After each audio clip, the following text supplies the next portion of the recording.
On this episode of the Star Wars Time Show, Matt and Nick will be scrambling for interesting Star Wars things to say because it's one of those light on topics kind of weeks. Worry not though, because they'll most definitely waste plenty of your time with some thoughts on Cad Bane and power grids. They'll also touch on the newly revealed Star Wars Hunters game, which sounds like another of their predictions coming true. They'll talk about Ron Moore and his potential for creating a Star Wars TV show. These two dummies will even riff on a new KRT rumor about who may be playing live-action Ezra. Aladdin, anyone? Don't worry, Matt has some thoughts on a few new Hot Toys reveals too, which he will vomit up before this week's fan segment, which includes fan responses to the question of the week, and of course, the top 5 Star Wars fan artist features of the freaking week. Punch it, Chewie.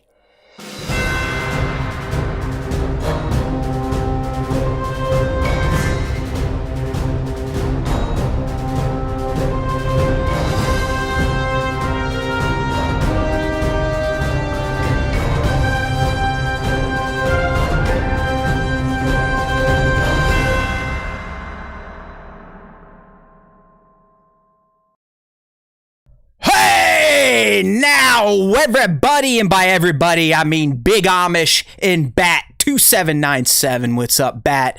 What's up, Big? And welcome to a brand new edition of the Star Wars Time Show. Say it with me, SWTS. Woo!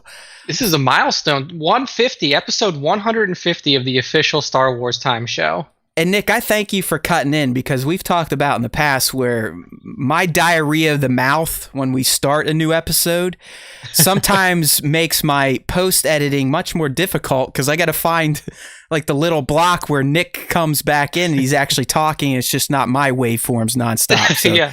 At the end of the podcast, I can just sit there quiet and I got all the noise or noiselessness I need. Right. It's just, I always need to look for a pocket to where I know Nick's voice should be coming in. That's way in GarageBand I can line up the waveforms and make sure there's a seamless handoff from, whatever the dumb thing I am saying for Nick to pick up on and finish. But that will help, Nick. So thank you for joining in there. But yeah, we're here. We're doing a Star Wars Time Show. It's Tuesday. We're back at our regular time-ish. Not that we have a scheduled time. This isn't WandaVision, my friends. It is a Star Wars Time Show. You get it when you get it, and for the most part, it's usually going to be on a Tuesday Eastern Standard Time-ish or something. Right? Around there. Yeah, it's somewhere. But we're here. We don't have any witches controlling our minds. Not going to spoil anything, even though we're a Star Wars show, and we hate Marvel, and we hate DC, and we hate Star Trek. It's only Star Wars. It's the Star Wars Time Show, after all. Yeah, whatever. I like all that geeky shit. So before we get into the Star Wars topics, Nick, I do have a few things I'd like to discuss that, either I came across over the past week since we last did the show, or things that the listeners may find value in. Okay. I'm still not sure why people listen to us. I kind of took pleasure in knowing that there were people that canceled us over the past 2 weeks. Overall, isn't it funny though? Like, and we're gonna stay away from the Chrono talk. I mean, that to me, it's gone. It's a dead story. The only people still kicking the tires on that are Big Ben doing his interviews and whatnot. But it is funny to get canceled from people that were upset at Gina over our opinions on Gina, yet they did the exact same thing that supposedly gets them all butt hurt for in the first place, in canceling us because they didn't like what we were saying. Yeah, I mean, who's the real snowflakes here, right? That's I don't know. I mean. Like I don't care about celebrities. Yes, thank you. It's like if your mailman gets fired for saying something that's stupid, do you get upset and take to the internet about it? No, you don't. You probably don't even know he got fired. Like, so what do you care that this woman got fired from a job and then she got another job? Like, Right. what's I the know. big fucking It's silly. deal? I just thought it was funny, even on an Instagram or even live last week, like, oh, Star Wars Time Show, we're disappointed in you. We're unsubscribing it's like, okay, Nobody cares. that's fine. You're not going to hear Nick and I put on this big woe is me thing over it and try to get some airtime on a crazy network to speak our opinion on it. We just take it. Just know you're doing to us what supposedly makes you so upset about celebrities, particular celebrities that may be on one side of the political spectrum. So just think about that. Something that I disagree with, Just think so about I'm it. canceling you. Yeah, all right. It's like big deal. What we went from 700 and nothing YouTube subscribers to 700 and nothing YouTube subscribers. Yeah. So big fucking deal. No sleep was lost. But I do have a few things I want to get into. Last week was different. We had the interview with Bud Futu. Hopefully everyone enjoyed that. But it does kind of change the landscape of the show. The show was quite long. Nick and I didn't have our hemming and hawing and riffing on life session. So I kind of want to get back to that now, and we're going to do a little bit of Star Wars schools because yours truly has resumed his chronological rewatch of the Clone Wars with the little one. Nick, I can tell you right now, at least Clone Wars season 1 and through season 2 just does not stand up to what they were doing in Rebels. My little girl, like, I think she likes watching it because she knows Daddy loves Star Wars at this point. It's like, oh, hey, you like it, so I'll appease you, my lord, right? So we threw it on yesterday because Mondays I try to wrap up real life work around 3:30, so her and I can have a few hours just to hang out.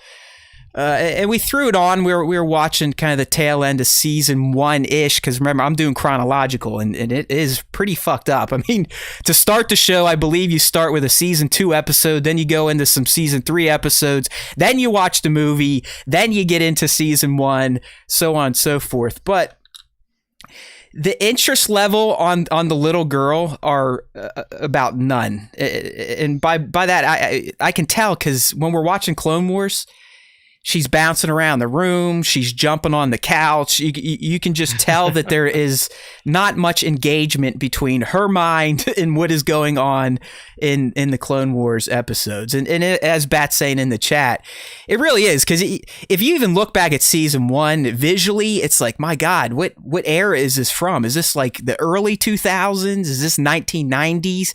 Especially when you compare it to what we just saw with Clone Wars season 7 and obviously Rebels with its slight upgrades. But she's just not into it like she was with Rebels. Like something is not grabbing her. And I think it's the fact that it bounces around between the main heroes. You have a much broader scale story being told. I mean, there's galactic conflicts happening all over the place. Some episodes you may be with these Jedi, the next episode you're with those Jedi. So it's not like you have this recurring group of characters that you can kind of latch onto outside of the bigs from the movies like Anakin, Kenobi, and obviously Ahsoka. But what I will, I mean, I'm still paying attention because I'm a dork. I've seen these, like, this is probably my 4th or 5th time going through Clone Wars. But something stood out to me with a bounty hunter that we all know and love and we all think is pretty badass. So that should give you a clue. I'm not talking about Boba Fett. I'm talking about Cad Bane. And Nick, I bring this up because he comes in at the beginning of season 2 and has like a 2 or 3 episode arc. And in that arc, I believe he proves in visual form once and for all that he was one of the most badass and cutting bounty hunters of that era, if not beyond, if we ever get his story ultimately resolved. And here's my case. Dude was hired by Darth Sidious himself. Yep. Not a Dooku job. Dude was able to break into the Jedi Temple, into the archives, and stole a fucking holocron. That's pretty good. In the temple, it's not like Grandmaster Yoda, Anakin, Obi were all off fighting a battle. They were on planet. And dude, hell, Ahsoka was tasked with being the security for the library. Which seems like a bad idea, honestly. Well, she got busted.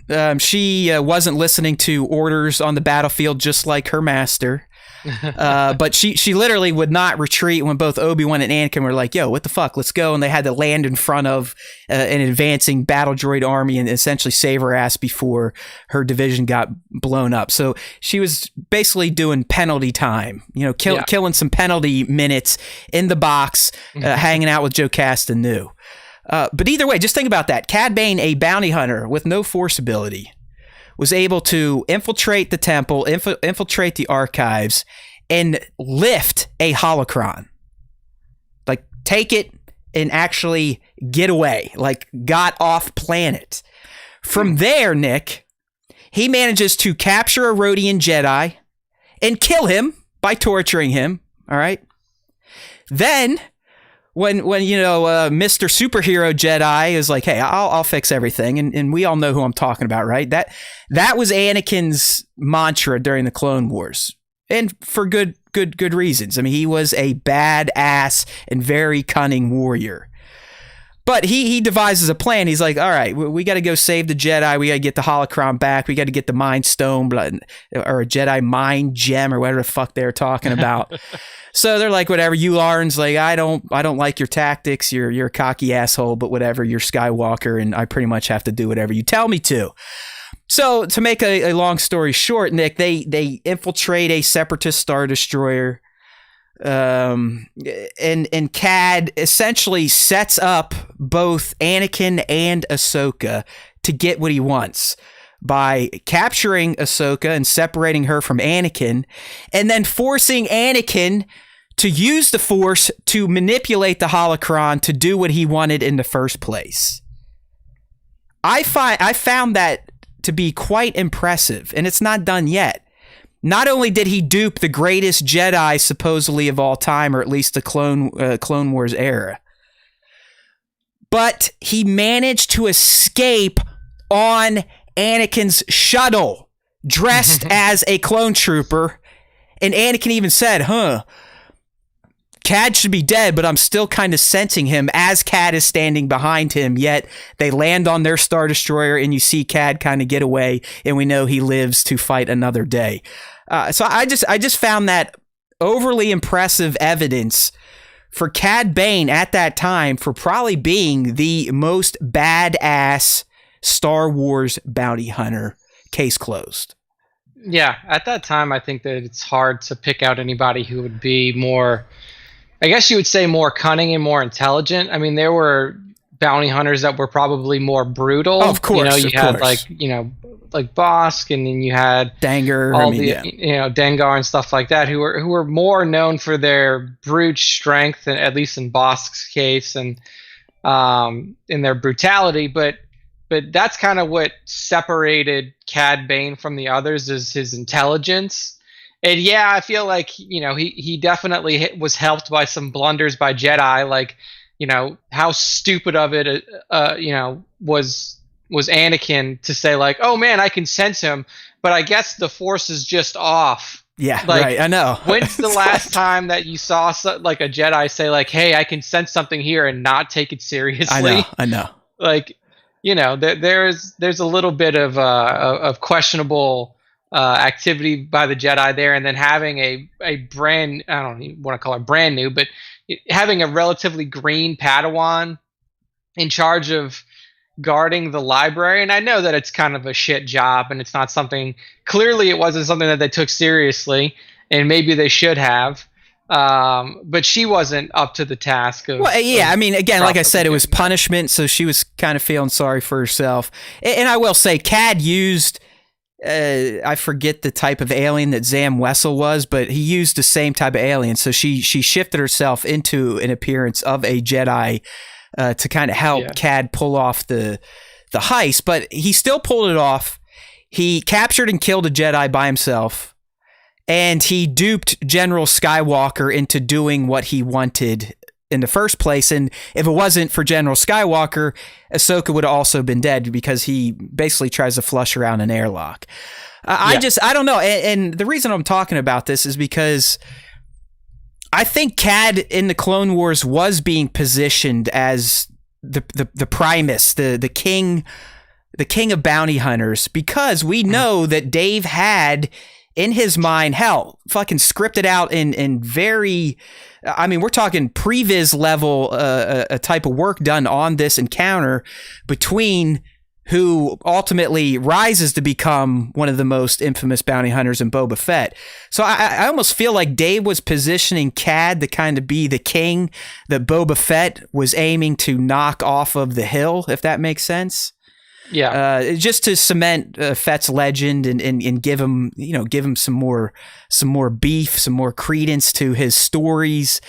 And the fact that Cad in that Clone Wars episode seems to be written off at this point in time does lead me to believe, as Tone is saying here, I think bringing him back into live action, Book of Boba Fett in particular, either through flashback visions or current timeline, would be a very wise decision, and something that if the Clone Wars version of his fate is not canonized or resolved, something that needs to happen. Yeah, I think it makes the most sense to bring him into Book of Boba, considering that we pretty much know that we're going to be jumping between time periods there. You know, we're going to be dabbling a little bit in the old timeline with younger Fett. You would hope so. A little bit in the new timeline. You would hope so. Like, they still owe us, even if it's 3 minutes, even if it's kind of a reel like that explained all of Cobb Vance's backstory and how he got the armor. Even if it's just that, we need to at least see his escape or how he survived. But yeah, maybe there is a talk. Hey man, how'd you get that ding on your helmet? And then they resolve what was supposed to happen in the Clone Wars, where they had a duel, they both got a shot off, but thanks to Boba's Beskar, he won and Cad did not. Yeah, I mean, I feel like in a straight up Western style showdown where you're 10 paces and then shoot, it's really hard to beat Boba Fett, considering he is literally clad in armor. It's fucking cheating. And yeah, and fucking all Cad Bane's got is like a trench coat and a cool cowboy hat. He's got a badass duster and a sweet hat and jetpacks on his feet. Yeah, so it's a little hard to go up against somebody like that in a straight up Western duel, but I do think that for fans of the Clone Wars, for fans of the animated stuff, that it would be pretty cool to bring in Cad Bane in some fashion. It doesn't have to be a lot, like you said. It could literally just be showing that showdown and kind of getting his ultimate fate or in he could be the main antagonist of Book of Boba. I mean, I think they could position him that way too. Someone that maybe he feels Boba returning and taking over the palace is encroaching on his game that he's been doing for the past 6-7 years after the fall of the Empire. But I do think Cad is deserving of some sort of finality in the franchise, be it you bring him back and he's different, him and Boba work together, or hopefully they revisit what was seemingly turning out to be some sort of a contentious or competitive relationship between these two big name bounty hunters. Yeah, it definitely needs some sort of, I don't want to say resolution, but at least a little bit more expansion into what's happening there. And I mean, if they want to make it to where he's not something like a relic of the past that we see in the flashbacks, he's still alive to our knowledge. Right. That's what I mean. Having him there in current timeline would be. That's what I mean. I mean, he could easily cross paths with Boba, because you got to think in Book of Boba Fett, hopefully outside of getting the backstory, the main narrative is going to be, all right, well, what's he doing? What are him and Fennec doing with the palace? Is it going to turn into a guild on Tatooine? Is it going to turn into something else? Is it going to take over some crime syndicate shit? Or is he going to try to continue keeping on the up and up? Because remember, some crazy things happen in the Dune Sea to the wretched, as both he and Fennec can agree to. But I don't know. I just rewatching that Cad Bane stuff. A lot of times when I watch these cartoons back in the day, who knows what the hell I was doing or paying attention to. But these days when I'm focused, paying attention because I'm answering questions for the little one, he really stood out. I was like, damn, here's another blue-skinned Star Wars alien that is a master strategist, a brilliant fighter, a good gunslinger, and he can best the Jedi Order by himself and some other cronies. I feel like that type of character warrants a bit more screen time, if you will. Yeah, I agree with you there. So hopefully we do get to see him in some of the new stuff. Yeah. And I feel like Filoni is, of course. that's what he's slowly bringing in his favorites from the we should almost series. just KRT it up, because we are gonna kick the KRT tires again after a long hiatus of not talking about their leaks and quotes. But that is something we should probably just say we've heard from our source. Cad Bane, Book of Boba Fett. You heard it here first. Thank you. All right. Put it down. Before we get into the topics, I want to go over some things I've gotten into. Maybe it'll touch some people's nostalgia bones, or give you something to think about this weekend. But first and foremost, don't live in Texas if you do not like fucked up power grids. I probably learned more about Nick's power grid in the past week than any Northerner should learn about, but it's a fascinating story in capitalism gone wrong, because it's insane what you guys are operating with down there. It's actually very similar. If any of you are familiar with Enron's dealings in power for California, it's not to that extreme, but it's pretty similar. So Texas has a deregulated power grid, and it is completely disconnected from the United States reserve Nick, power have you seen the visual map of it? It's literally Texas that has a grid, and then the country has a grid. Yeah. And that's what really fucked us when this all came down. So the not being connected to the emergency power grid is why you had people literally freezing to death in their houses or their apartments without power. I'm not laughing at that shit. I'm laughing at what the leaders and business owners have done down there. And you obviously like, hey, it's Texas, it's warm, fuck that shit. I mean, I get that thinking, but you can't think that way anymore. You're just not prepared. Yeah. Like, is it warm? Like right now it's 79 degrees outside. A week ago it was 9 degrees outside. Like, of course, bit of climate change there. Yeah, the temperature in Texas is, it has been in the past very. It was crazy. I was like, holy shit! I mean, how does an entire state literally just go dark or suffer from rolling blackouts? But you look into it, it's like, all right, well, I know a lot of people cheer on deregulation, and sometimes regulation from the government can be slightly overreaching. But come on, man! I mean, to keep wind turbines, nuclear power plants, you may want to follow some regulations for winterization and whatnot, because guess what? That type of stuff can run in Antarctica.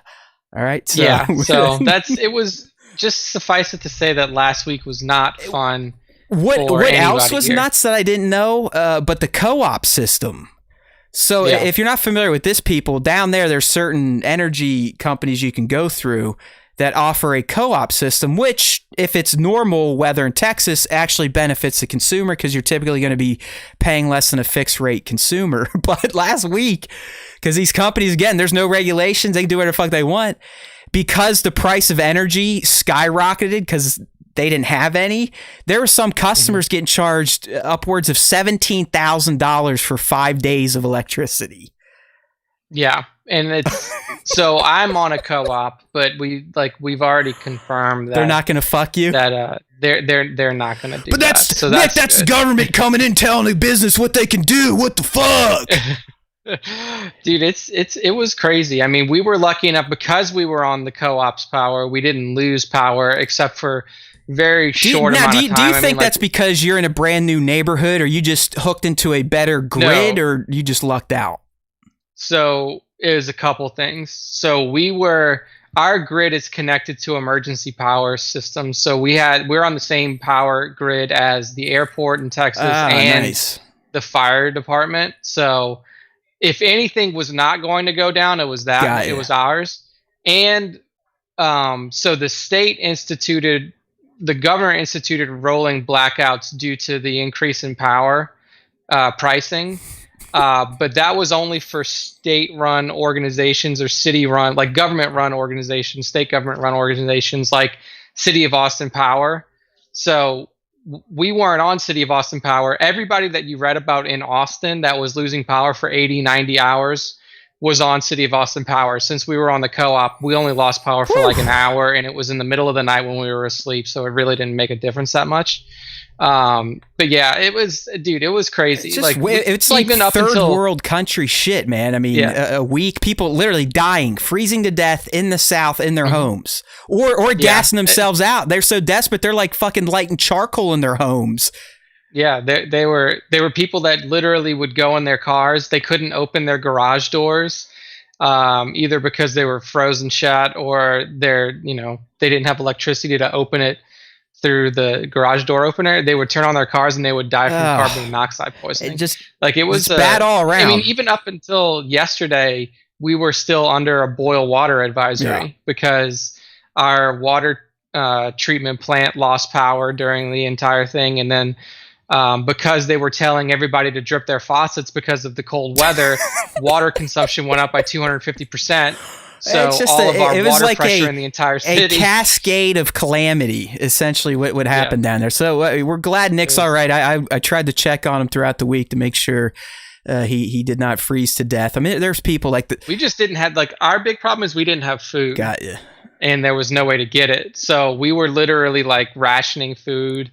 We had this is what we had. We had a jar of rice. Did you at least have booze? Did you have anything to pass the time, like liquor, beer? So we had a little bit of whiskey, but all we had was rice, and we had some pasta. We had one bag of pasta. We had one jar of rice. Oh my God. And we were essentially able to get by off of that. Plus, we had leftover Chinese food that lasted us about a half a day. I was gonna say it looks like you lost a couple pounds. It's the new no power diet that Nick has. Yes, the no power diet. And so we kind of had to scrape by there for a little while. We got out all right, and then even we went to the grocery store yesterday, and there's still a bit of grocery shortages out there. So. Oh boy! In all, as we roll 500,000 deaths this week in COVID in America, it's like things just keep getting better.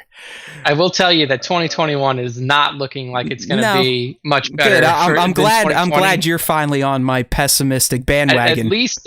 At least in Texas. I mean, nobody had outside of Texas. There were a few other states that were hit super bad by the winter storm, but Texas definitely. Well, it's like I was telling you, I'm up here in Columbus, Ohio, and it's been 20 or less for 2 or 3 weeks with snow every week, and we just cruise right along. I mean, it blows in my hell. Ever since I spent 1 year in Texas, I've never appreciated living in the North again, to be honest with you. The winter does suck now. I was an asshole when I was a little kid. I love 4 seasons. I love the snow. It's like, no, you don't. You really don't. It's fun if you go skiing, but you haven't been skiing in about 10 years. So it just blows. It sucks to go outside. It's freezing cold. I hate taking the trash out with the snow.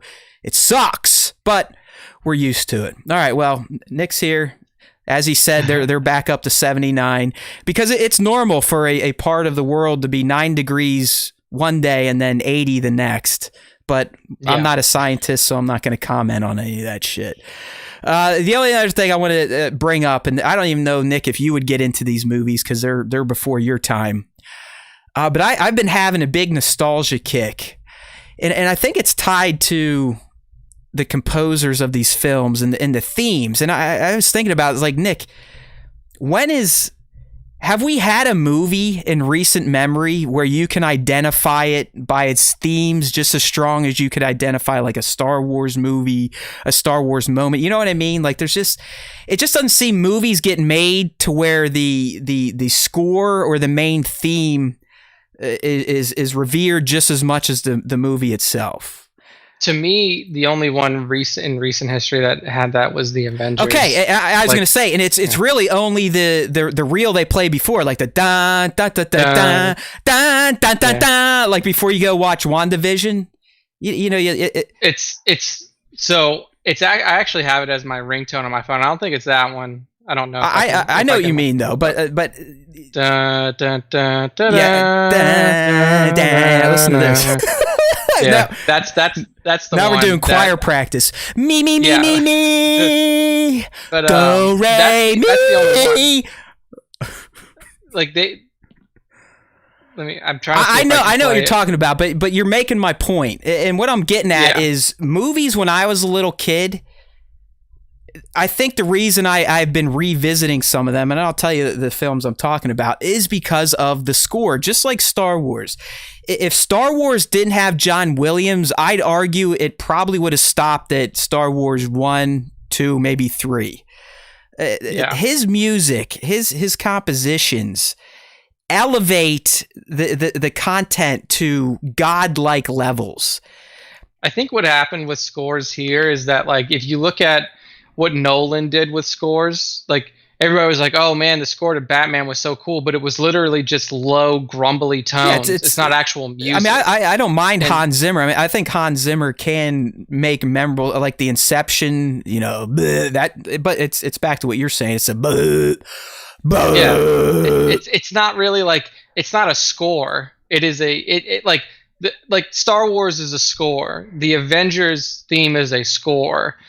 Jurassic Park is a score. Right. Like the music complements the scene. Like you should be able to listen to a soundtrack and then in your head visually go to the scene. This is where we are. Yeah, but like with like Nolan's like everybody loved what Nolan did with Inception and Batman and all of his movies with these like that kind of shit, and it just ruined like making memorable scores for movies because now everybody just wants like tones. They don't want actual songs. And speaking of tones just he reminded me of one, but still, that's like 20 years ago at this point. Even Harry Potter is another one that I think has themes that you go, that's Harry Potter. That's good. You're right, Tones. Lord of the Rings, fucking badass. Dun, dun, dun, dun,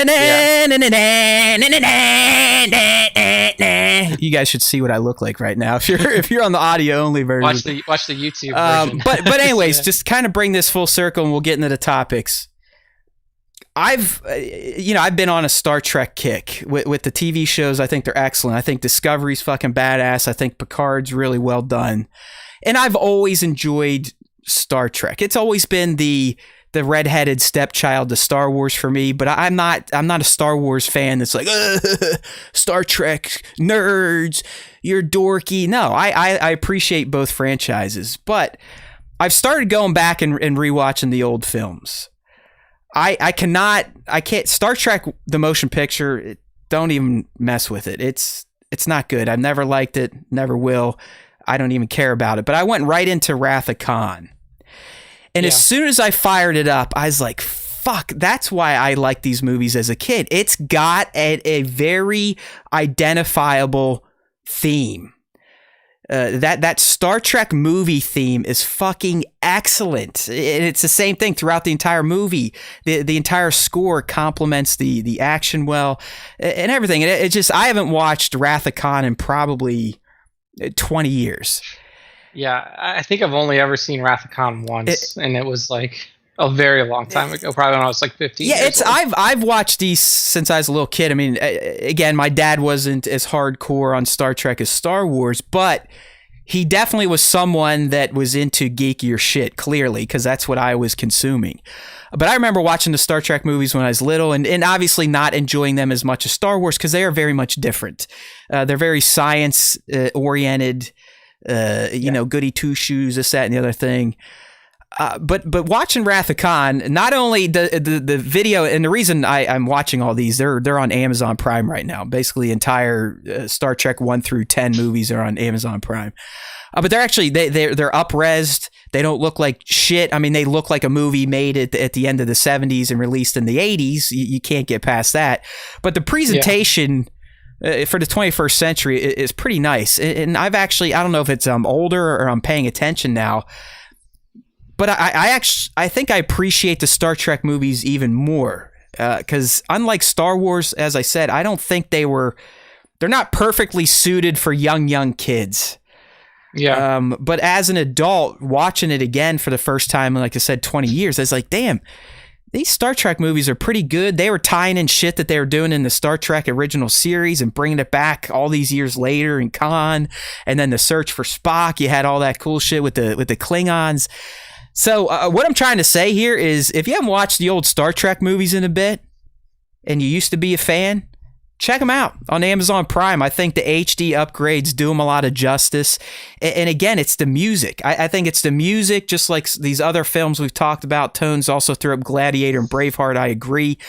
Tones, I was more saying, I feel like in the 21st century, we've lost films. I mean, within the last like 10 especially years. The last 10 years. I mean, it's like music in general. It's just all fucking digital. It's all produced from a machine. People don't play instruments anymore. It's kind of the same trend, but Star Trek ticks that box.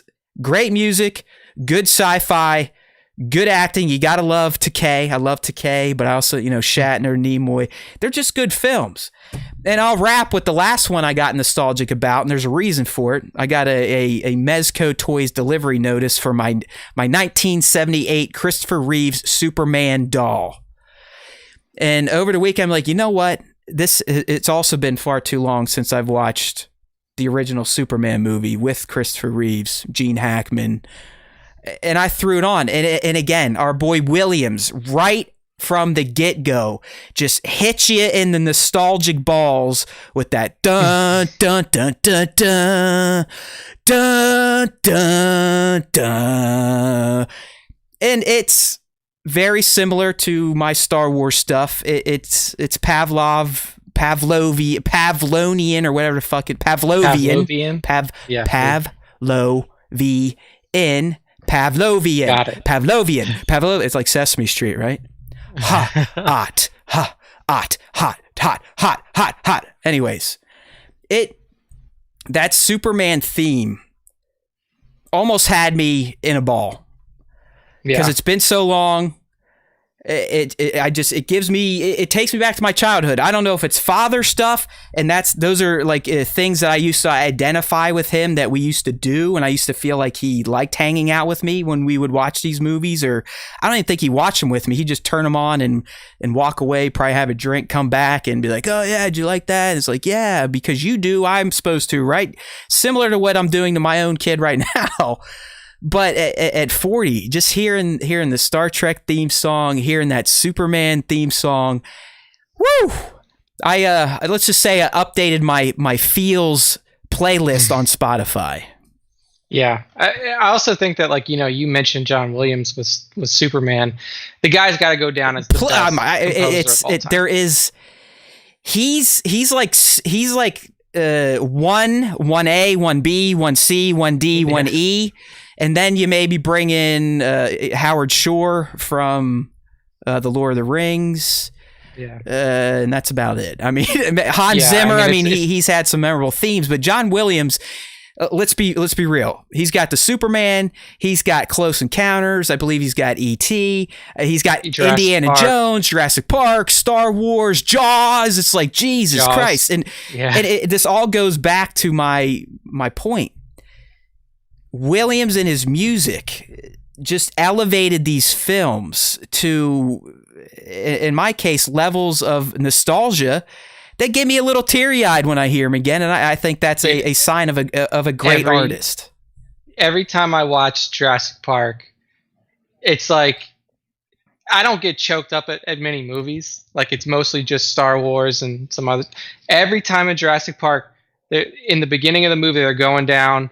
They're in the park, they're in the Jeep, and when you see the Brachiosaurus and it like scales up, and then that Williams theme kicks in, it's like you catch your breath in your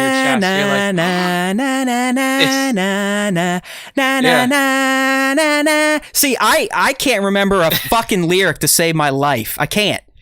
But listen to me, and I know it doesn't sound great, so don't listen too hard. But he just said Jurassic Park, boom, I can start doing the main theme because, like Nick said, when you match the song with the movie moments, it becomes a part of your soul. And sometimes, as I said, I don't experience emotions at all outside of from old movies and old songs that I may have listened to when I was a little kid. So yes, I really do have a feels playlist that I go to on the weekends when I want to feel something. And that something you is want to be alive. Yeah, and that something, sadly for me, is feeling sad. That's what I like. They're bringing up some other good ones in here. Bat, I'm with you. Danny Elfman is another one. I mean, Batman 89. I mean, that's another one in my feels playlist because I went to that movie with my dad when we were 9 years old and he never took me to the theater. That's what I'm saying. Like there's a reason I get a little worked up when I hear some of this stuff. So, but yeah, Danny was a great one. I forgot to mention we watched Pee-wee's Big Adventure this weekend for the first time. That's another Elfman track and very iconic sounds. I mean, dude, Pee-wee is the fucking greatest. I forgot I haven't watched a Pee Wee Herman movie in such a long time. You were probably too old when he was on Saturday mornings, right? Doing the Playhouse or no? I don't. So you probably weren't a big Pee Wee kid, but I think a lot of kids born in the '80s were probably big Pee Wee's Playhouse fans, and then his movies. But the Big Adventure, that movie is just so fantastic. The fact that Paul Rubens the entire time is in that character, like just always making sounds and shit. I was like, Charlie, who's this guy remind you of? She's like, he's like my daddy. He's like, oh, good. There you go. All right, so there you go. Highly recommend revisiting some of these old movies from your past. If you're in my generation, Superman, the original Star Trek movies, Pee-wee, new stuff. I'm not gonna lie. We even checked out Monster Hunter this weekend, and I thought it was pretty good. I mean, for a video game movie, that's on HBO. No, you got to buy this one. Yeah, Monster Hunter, it's the early release, but it's $20. It's like, whatever, fuck it. Big deal. I would have spent that if I went to the movie. So we checked that out. And for a video game movie, I mean, it's Paul Anderson, it's Mila. I thought it was good. And more importantly, my little girl fucking loved it. She probably shouldn't be watching PG-13 shit like that. But anytime there is... here we'll probably get canceled for this, but female empowerment, a female lead, a female action hero, I want her to see that shit, and she reacted to it. She loved it. She's like, yeah. I mean, anytime Mila was kicking ass, she's like, yeah. She'd be getting up and like shadow boxing and stuff. I was like, there you go. That's why I do what I do. No, it's important for little girls and for anybody to watch stuff and see stuff where people that look like them are the heroes. And, and she definitely, and I was surprised there was no nightmare fuel from the monsters. No nightmares since we watched it, so I don't feel too bad letting her watch that PG-13 movie as a 4-year-old. Yeah. Right? It's parental guidance at 13, but I'm still the parent, damn it. Yeah. You're guiding her there. It doesn't matter if she's not 13. Isn't it parental guidance for children under 13? And I don't know, sure, sounds good to me. Then you're covered because she's way under 13. All right, well, her mother and I also watch episodes of Bridgerton at night while she's on her iPad, so we're not the best parents at that type of shit. Have not watched that. I'm not gonna lie. And I'm going to out myself here. Shows like Bridgerton are some of my favorite. I fucking love period piece dramas. You do. You're a huge fan. The Crown, Bridgerton. Downton Abbey. I've seen them all. I'm on Bridgerton now. If I had Epics, I would have watched Belgravia. I love that shit. I love old time England and all the weird shit that the royals used to do and the lords and ladies. The only thing that I ever got into that was like really old English, I like that movie A Knight's Tale with Ledger. I mean, like if you look at that movie, there's a lot of like good stars in it. Oh yeah, Heath Ledger, Paul Bettany. You got Mark Addy who played King Robert in Game of Thrones. You got Alan Tudyk who plays K2SO, a lot of good people in that movie. So if you haven't seen A Knight's Tale, you should definitely go watch it. But I don't know, man. I am fascinated by British Royal Society. We were watching Bridgerton because I believe it's set 19th century, so early 1800s. And it was still when they literally have seasons when women would essentially go out and try to get hitched. And you just see like how discounted women were back then and what was important to humanity. It's like, how have we made it this far?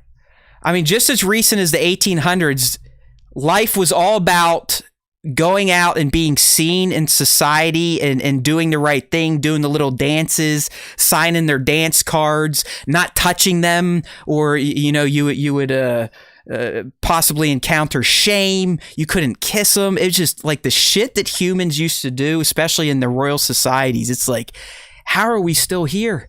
The values that humans have in life are mind-boggling. It's like, what the fuck? Mind-bogglingly fucking stupid. But yeah, Bridgerton, fantastic. And let's just say maybe if you and your significant other are looking for something to maybe turn up the knobs on the lust, my God, I mean, there's a lot of sex and just a lot of moments where you're like, oh yeah, I'd like to be doing that right now. So it's not that bad, fellas. Trust me. Get into it. If the lady wants to watch Bridgerton, I don't think you'll be disappointed.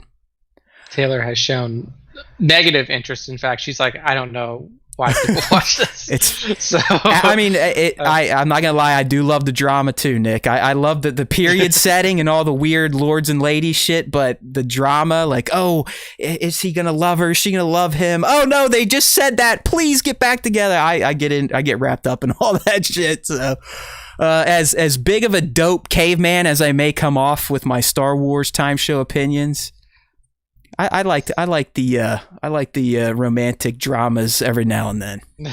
There you go. All right, man, kick us off. Let's do some Star Wars. 45 minutes of nonsense. Let's do some Star Wars, starting with a game that I'm pretty sure you 95% predicted exactly what it was going to be, and I added the other 5% in there. But here's another one where your bros made the prediction. We didn't out our source, but we were fucking right, because this game, this Star Wars Hunters that Nick's about to talk about, is the unnamed shooter that he and I were kind of spinning our wheels on, I think, in episode 148. Someone pull the tape, but I know for a fact we're like, or I believe Nick was the one leading the charge. We're like, yeah, it's probably going to be a battle royale. Yeah, and pretty much given this teaser and the description given from StarWars.com, it is a battle royale. So the game is called Star Wars Hunters. It's going to be for Switch and mobile. This came from, like Matt was saying, the hint/leak a couple weeks ago that mentioned the small-scale shooter. And this is the official description. It says, set after the fall of the Galactic Empire, Star Wars Hunters will connect players in real-time battle in arena settings inspired by iconic Star Wars locales. Play as daring bounty hunters, heroes of the rebellion, and Imperial stormtroopers in an action game that will immerse players in fast-paced, visually stunning Star Wars conflict. The main thing that we want to point out here that confirms everything that we mentioned last time is real-time battle in an arena setting. If you've ever played a battle royale game, whether it be PUBG or Fortnite or whatever, DayZ, that is essentially what those games are: real-time battle in an arena setting. You're literally stuck in an arena and you're fighting against other teams, other people. This game is going to be team-based, so if you've ever played PUBG, there's a squads mode, there's a solo mode, so this is going to be more focused on the team/squads aspect. So I don't know if there is going to be a solo mode where you can go in there, you can play, again, just by yourself with no team members. But given this description and given the trailer of it doesn't actually give you any gameplay. It may give you an idea of what it's going to look visually, and to me, Nick, it's Fortnite, right? I mean, it's looking like that cartoon style of animation. Yes, given the mobile and the Switch too, mobile games aren't to the level that you can play. Right. Like you can't get like visual fidelity like you did even out of like Battlefront 2 on a mobile device. So you're definitely going to be going for a more animated, cartoony style. And even in the trailer itself, I mean, basically you're walking through, some sort of, it almost looks like Takadana because you got flags and stuff everywhere. Could be Jabba's palace too. But then you have this, the gate open and you just see the arena. Yeah. And the arena is just bullets flying, lightsabers, everything. It's very Gladiator-esque. Like right before the Gladiator enters the arena, they're in their waiting area. They're in there, pissing shit and getting hyped up, maybe cutting themselves, and then the gates open and here we go. So, do you think, with it being squad centric or an emphasis on teams, are we going to have classes here, or is every character essentially going to be universally fleshed out in the same type of skill sets? I hope they do class-based, because that's, I don't play a lot of battle royales, but I think that is a good evolution for a battle royale, is to have like, all right, you're playing it's a 50-man battle royale. You have teams of 2 or something like that. So you have 25 individual squads. If you could pick like your different styles of champions, like, oh, you can play a tank or a healer. You got your DPS classes, your damage dealers and all these different things. I think it would create a fun dynamic to where like you can figure out like, oh, which squad build works the best, or which 2 characters synergize the best together that can give us the highest chance of winning the whole thing. You don't really see that a lot in these battle royale games now. It's mostly just you all the players have guns, and then it's whatever you pick up that's really gonna that's right. So I mean, PUBG, you drop in and you have nothing, right? I mean, you may be fighting with a frying pan to start. It's like you literally, I think like you drop in PUBG and you have a knife. Okay. And it's kind of the same way with Fortnite. Like you drop in and you have your pickaxe, which is what you use to like craft and stuff like that. And then you pick up a gun and you pick up health potions and you pick up armor and all this other shit that you need to like actually hold your own in fights. There is one new game out on Steam now. It's free. It's called Eternal Return. Which is a kind of an evolution on the battle royale. It's much smaller. It's only an 18-person battle royale, but like it is class based. So you can pick a character and they are like this person's a sniper. This person uses swords. This person uses hammers. And then you go around the world and you need to pick up things to build the items that work for your character. So I think that an evolution in that direction could be fun to see in this game, where it's like, oh, if you're playing a tank class, you really want to find a lot of like stuff that gives you extra health. And then that way you have this big health pool. You can soak up a lot of damage. So Nick, for your guy behind do you think they'll actually, or do you think they did put thought into this, or is this going to be a straight Fortnite clone? I think this is definitely going to be more for younger people. I think this is going to be a very easy to play game, low barrier to entry. So I think it is going to be like, if you are even if there are squad based kind of like classes, they won't force you to like, to do a lot of hunting for stuff that you need. So I do think it's going to be more like Fortnite, more like PUBG, where it's like you drop in, you pick up what you find, and then you start shooting people. Why do you think they limited it to Switch and mobile then? Like if let's say it is just a straight up Fortnite clone with the Star Wars skin, were they like, you know what? We know what we're doing. We're copycatting. There's probably not a chance this is going to explode, so who cares? Or I don't know. It just seems like if they're doing the full on copycat, why is it not cross play across all the consoles? It seems like they kind of just like, fuck it, we're gonna go on the cheap.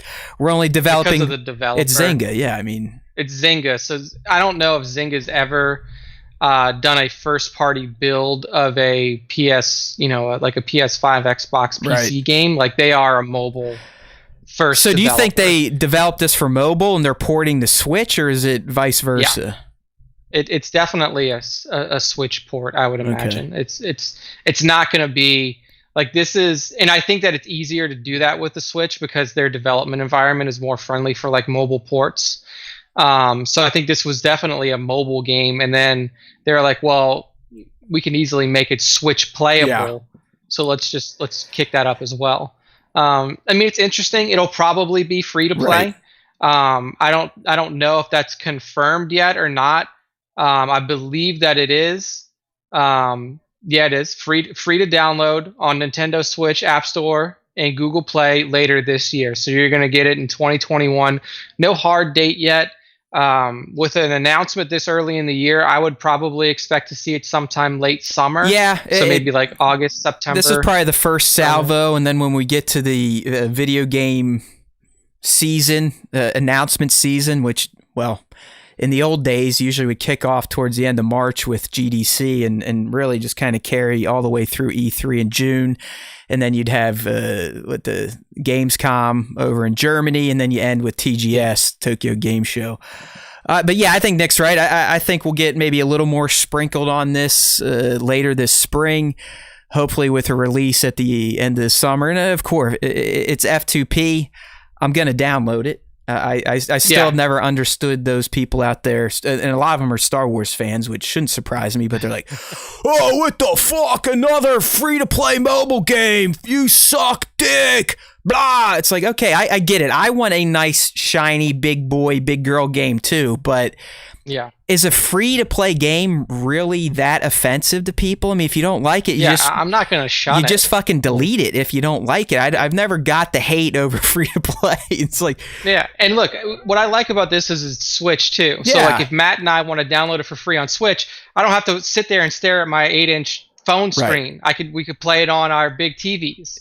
Oh, I agree. I mean, I very rarely use my Switch, but when I do, it is for little jaunt type of games like this, where it's nothing you're probably going to play for hours on end. I mean, I'm sure that the only one that was like that for me on Switch was Breath of the Wild. There you go.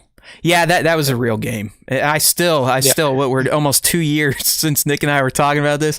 I still have not had the balls to go in and just finish Ganon. Like I've done everything. I've done everything else. I just got to go to the castle and get in, and you gotta do it. You gotta do it, man. It was such a satisfying ending to that. I suck at finishing Zelda games. I love playing them, but for some reason, I never finish them because a lot of times they ask a lot of you. Zelda to this day. Even the old games, I bought the remake of was it something in time? Link to the Past. Yeah. It came out like 19 or 20. It was on sale. I was like, fuck it, I'll get it. And I was like, oh, this is it's based on an old game. I'll be able to just walk around and figure it out. Nope. Within the first dungeon, I'm like, okay, where the fuck do I go now? Yeah. What did I miss? Who didn't I talk to that would have told me one thing that I go look at a pot and that's what I need to do? But yeah, I love the Zelda. But anyways, back to this. We'll kind of put some finishing touches on Star Wars Hunters. You know, when we were talking about the class-based stuff, I kind of had a light bulb go off. And I was like, damn, dude, when we were talking about Star Wars shooter before we knew what this would be, we didn't bring up a Star Wars-style Overwatch game. That could be really fun. Don't you think? Because that game, that's one of the last competitive online games I played. And no, I was not competing, but it was a game that I looked forward to playing every night, getting in with my Lucio or whatever, and feeling like I was contributing to the team by healing and providing other buffs. Yeah, I feel like Battlefront 2 kind of took that approach with like the heavy, the assault, the commander, and the different classes there. But because the battlefield was so large, it never felt like your class choice necessarily affected the outcome. Dude, all I felt like in Battlefront, a lot of this is my problem just sucking at online shooters. But to me, Battlefront 2 was spawn, run a long time, look at all the pretty images, get shot, and do it all over again. Yeah. I think that an Overwatch style Star Wars game would be really cool. Fuck yeah, it would. I don't think that Star Wars will ever develop something that could be used in the competitive realm. Right. It's just it'd be like too much of the license getting dragged through, you know. Coming up next, we got Nick from Team SWTS. He's going to battle in the Star Wars Battle Arena. You know, like that type of shit. Yeah. I mean, I think that it would actually be a good idea for them to do that because you're expanding your business model. You're bringing in viewers from new areas that may not be familiar with Star Wars but enjoy competitive gaming. But I just don't think that they would do it because you would have to spin off an entirely new section of your business. Like you would have to essentially create an esports division, which doesn't seem like it's something that they're interested in. But having that, I mean, like, you know, essentially taking, you know, what you have in Star Wars Galaxy of Heroes, where you do have these different classes like healers and tanks and stuff like that, but making it actively playable. And like, you know, you're controlling your characters with a keyboard and a mouse or a controller, and like you're working together as a team, I think would be very cool. I don't think that's what Hunter's going to be. No, not at all. Again, this is just us kind of dreaming and creating our own game. But just when we were talking about classes, I was thinking about Overwatch and how much fun that was to rotate classes within a match or find one that you can really settle in and just feel like you're you're contributing. That's something that has kept me away from the online space. It is a lack of skill. It's a lack of practice. I will 100% admit that. But it's like I don't have fun being in a fucking spawn grinder. It's just, that's not my idea of my limited game time these days as a 40-year-old dad. I don't want to show up and just get butt fucked by young kids. And that's pretty much what the online space is, especially in the shooter arena. So no, yeah, you're 100% right. But I would, and you're not going to get Overwatch 2 until 2022. And so, but it'd be sweet to like fire up a Ray medic class and just go around, and when I have to slash people, but then put my hands on them and give them a quick heal. And here we go. We're pushing the holocron down the street to get to a temple or something like that. Yeah. Overwatch was fucking fun. Yeah, it is. It is a fun game. I used to play it a lot. I think like I played the ranked mode one season, and I was like gold, but I only played like 6-7 games. I didn't play enough to like actually try to like climb in the ranks. But it's a fun game, and I think that Star Wars could, like, their video game environment could benefit from something like that, in addition to actual story content. So, I think that's a good idea. But I don't know if the types of games, like those types of games, are usually only developed by a limited number of studios. Like, basically, it's Blizzard or Riot, and I don't think that you're gonna give the Star Wars license to a company like that. No, to make a game. Oh well. Like I said, we have the Star Wars Time Show to dream, so yeah, that's about. Eventually, when we're making enough money, we will just hire a developer to make it, and then force Star Wars to give us the license. Of course. Oh, man. Oh, Tones, be careful with that game, man. That's one of the scariest fucking games I ever played. Alien Isolation. Did you play that, Nick? I did not. Oh, I watched some people play it, and it does look like it's very frightening. It's like Dead Space level. Yeah. And Dead Space to me is one of the greatest space gaming trilogies out there. Horror. I mean, I don't like horror games because I don't like feeling on edge the whole time. But if you're into that shit, my God, Dead Space, and as Tones brought up here in the live stream, Alien Isolation. I believe a lot of these are available on Xbox Game Pass. You can sign up for Xbox Game Pass right from your console. Yeah. See, that's us cutting. We're cutting live commercials now, but we don't get paid for them. Yeah, not getting any sort of kickback from that. That's how we roll here. We like doing everything for free, eating up all of our time, eating up all of our fun, but we do it for you. All right, dude. So that's all we had in the gaming scene. I guess it's been nice. This is almost a month straight of shows where we've had something to talk about in the Star Wars gaming space, which has been a space that has mostly been dead since EA was given the license. But you can clearly tell that the whole Lucasfilm Games thing is doing something. I wouldn't quite say it's doing what us hardcore Star Wars fans and gamers want yet, but we still have our Ubisoft title out there, right? They can still dangle that carrot, but at least other studios are getting in the mix and they're trying. You never know. Yeah. I mean, whatever the fuck that game is called, we just talked about, Hunters. It could be the next Star Wars Galaxy of Heroes for Nick and I, where it's something we play every single fucking day. Yeah.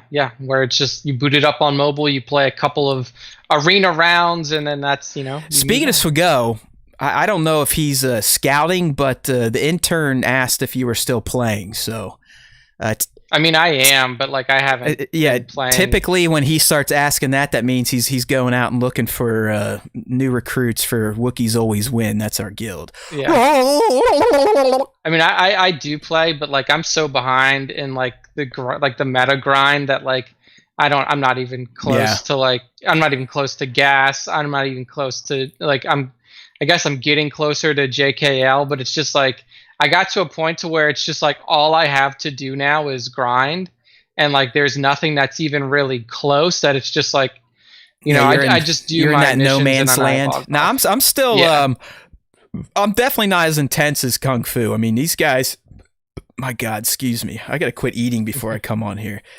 But these guys in my guild, love the guild, but dude, their Discord, it is active as fuck. Like all sorts of channels, like politics, this, that, and Kung Fu is up in every one of those. I'm not interested in that type of gameplay. I love the organization the guild provides. I like being a drone. Like, hey, you do this, put these people here, do that. I'm like, sir, yes, sir. It's fantastic because the guild is so well managed. It is raising all of our ships, if you will.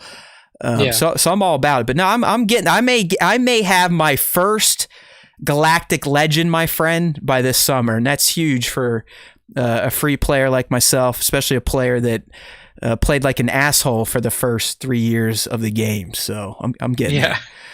No, I mean that's huge, and that's kind of what's discouraging right now is like for me, because like I don't want to put any more money into the game than I have. Like I spent some money on it in the past to get other characters and stuff like that, but like the Galactic Legends seem so far out of reach that it's just like, why even put in the footwork? I'm telling you, if you're going for JKL, you're getting about halfway towards JML. So I mean, I'm not even worrying about Rey or Kylo or Corpse Boy. I'm just going right for the Lukes.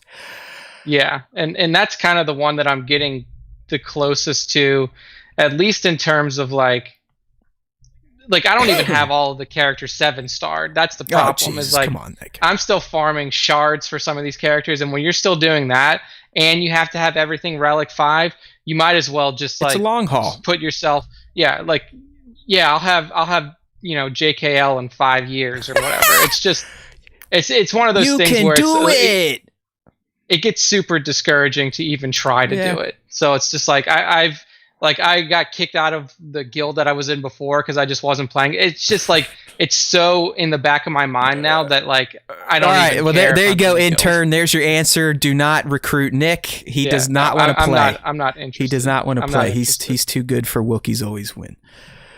It's become one of those games that it's like it's not enjoyable to do it anymore. Oh no, it sounds like we've lost Nick in the ranks of Star Wars Galaxy of Heroes fans. So get off the show, Nick. If you don't agree with me, I don't want you on the show anymore. Wah! I also feel like the developers of that game, as soon as like they put out these legends, and then that's it. They haven't updated the game in any significant way to increase the enjoyment or like to change the way that the game is played. They haven't done any. Hey, you can sim the tank raid now. That's nice. Yeah, you can. There's a new hardcore Rancor raid too. That's been nice. I saw that, but it's just like you're done. It's okay. Well, I mean, I'm not gonna lie. It hurts me a little bit. But I will press on. All right, so we're out of the game talk and into the Battlestar Galactica. Yes, welcome to the Battlestar Galactica Time Show. This is your host, Matt, and my co-host, Nick. We're here to talk about the creator of the reboot, at least, Ron Moore. But in all seriousness, this is some great news, I think, and it is news I wasn't aware of. But Ron Moore, the creator of Battlestar Galactica, the reboot, and obviously a legend in Star Trek TV writing. He wrote for Next Generation, wrote for Deep Space Nine. I don't know if he did anything on Voyager, but the dude, I think it's safe to say, Nick, he's a science fiction writer heavyweight. Does that make sense? Yeah. I think that is way. Are you a BSG fan? Have you watched the reboot or no? Yes, I did watch the reboot. I'm a huge fan. It's damn good TV, damn good sci-fi drama. I mean, it's excellent, and it comes from Ron Moore. So here's the rub. This is why we're talking about a BSG Star Trek guy. Apparently, Ron's deal with Sony has completed. And he has signed a new deal with a little company called 20th Century Television. Which used to be 20th Century Fox. Right, which is now owned by a slightly larger company called Disney. Yes. So knowing what we know, Disney owns basically all of pop culture at this point in time, at least the stuff that we're interested in, the Star Wars, the Marvel, right? I mean, they don't have DC yet, but they basically have all of Marvel back because they took over Fox. They got the Star Wars. So, I mean, it's not a bad place to work if you like playing in those franchises. So anyways, what I'm here to say, Ron Moore now works for 20th Century Television. Ron Moore also has deals for Disney Plus right now. I think he's doing like a Swiss Family Robinson and some other goofy show based on a theme park ride, but that's what Disney does. They somehow take rides, turn them into movies and the shows. It is what it is, right? Yeah. But Junk Cruise.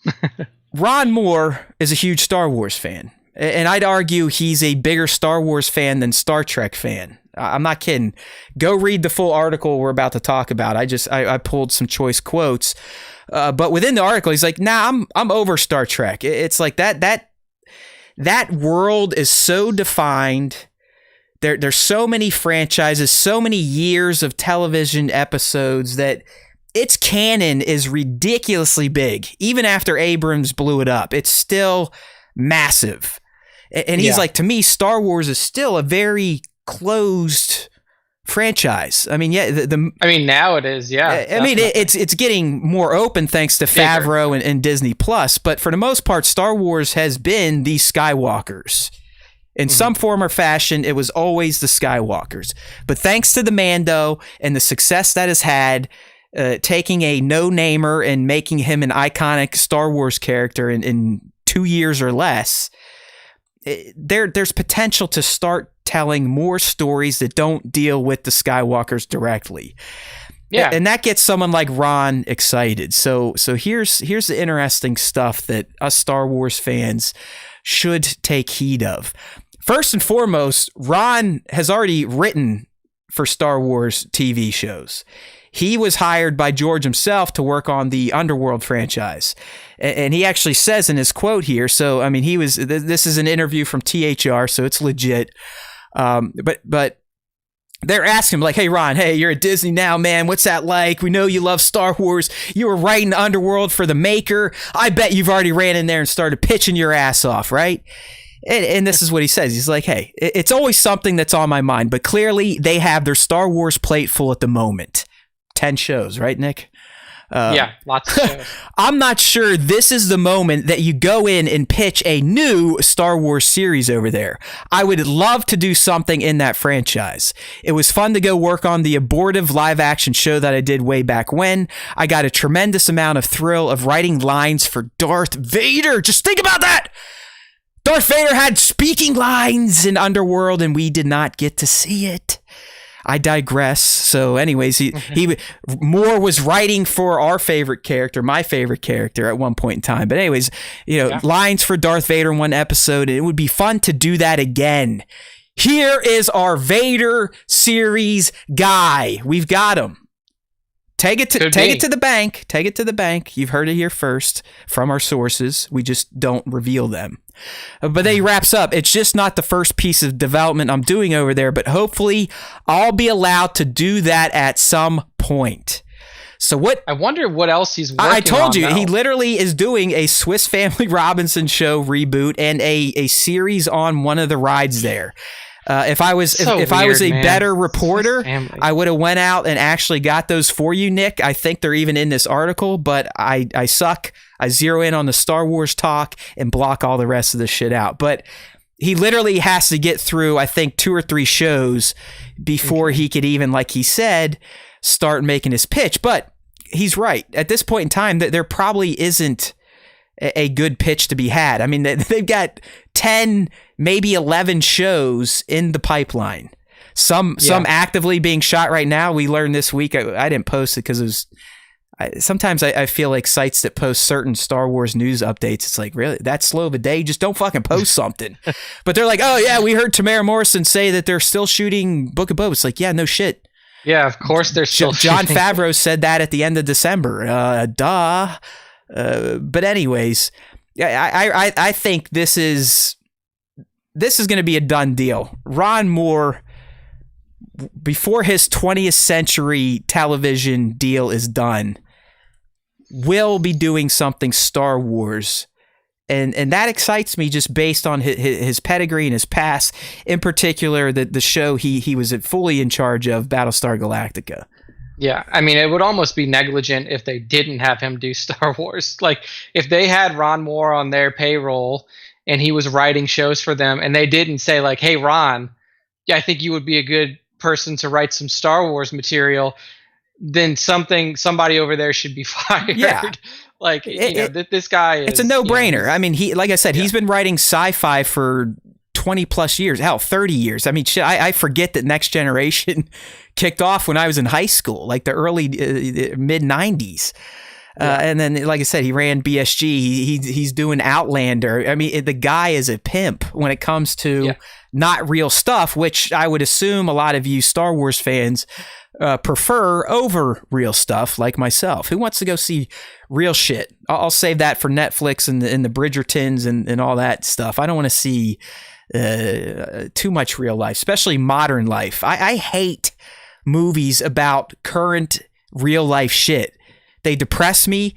They get me angry at humanity in general, and I just don't want to be reminded of real life. Yeah, it's only a matter of time until we get the COVID-19 pandemic movie. Of after we're course. all outside of it. Course.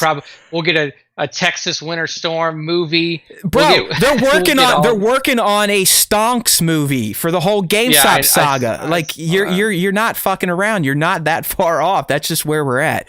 But anyways, more kind of goes on, and he provided some other comments I found interesting here. So he was commenting kind of on the current state of Star Wars and just how the possibilities have become endless to a writer like himself. So, and this is all thanks to Mando. So Ron says, it's amazing. I am old enough to have gone to Star Wars in the summer of 77 and seen it originally, and then you had to wait years to see the next one. Now it's just fun.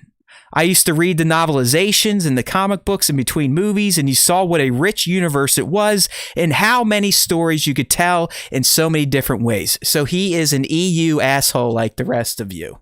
But that's okay. Yeah. I will respect him. Not surprising. The idea that they are now spreading out the Star Wars saga as not just the main line of the Skywalker story, but doing things like The Mandalorian and all these other shows. I can't wait to see all the different possibilities that get opened up. So, like I said, he's no fool. He sees that the canvas has been cleared and artists are allowed, for the most part, who knows what's said behind closed doors, but to just kind of have at it. Like, hey, you want to play in this universe now? Here's the budget. Don't fuck it up. And I think that his take, too, like a potential show by him would be very different than what we've typically seen in Star Wars. You know, like even with The Mandalorian, you're still kind of... It's still a similar story arc, character arc to what we see in the movies. You know, you have this relatively unknown character who becomes a hero and, is tasked with great things and stuff like that.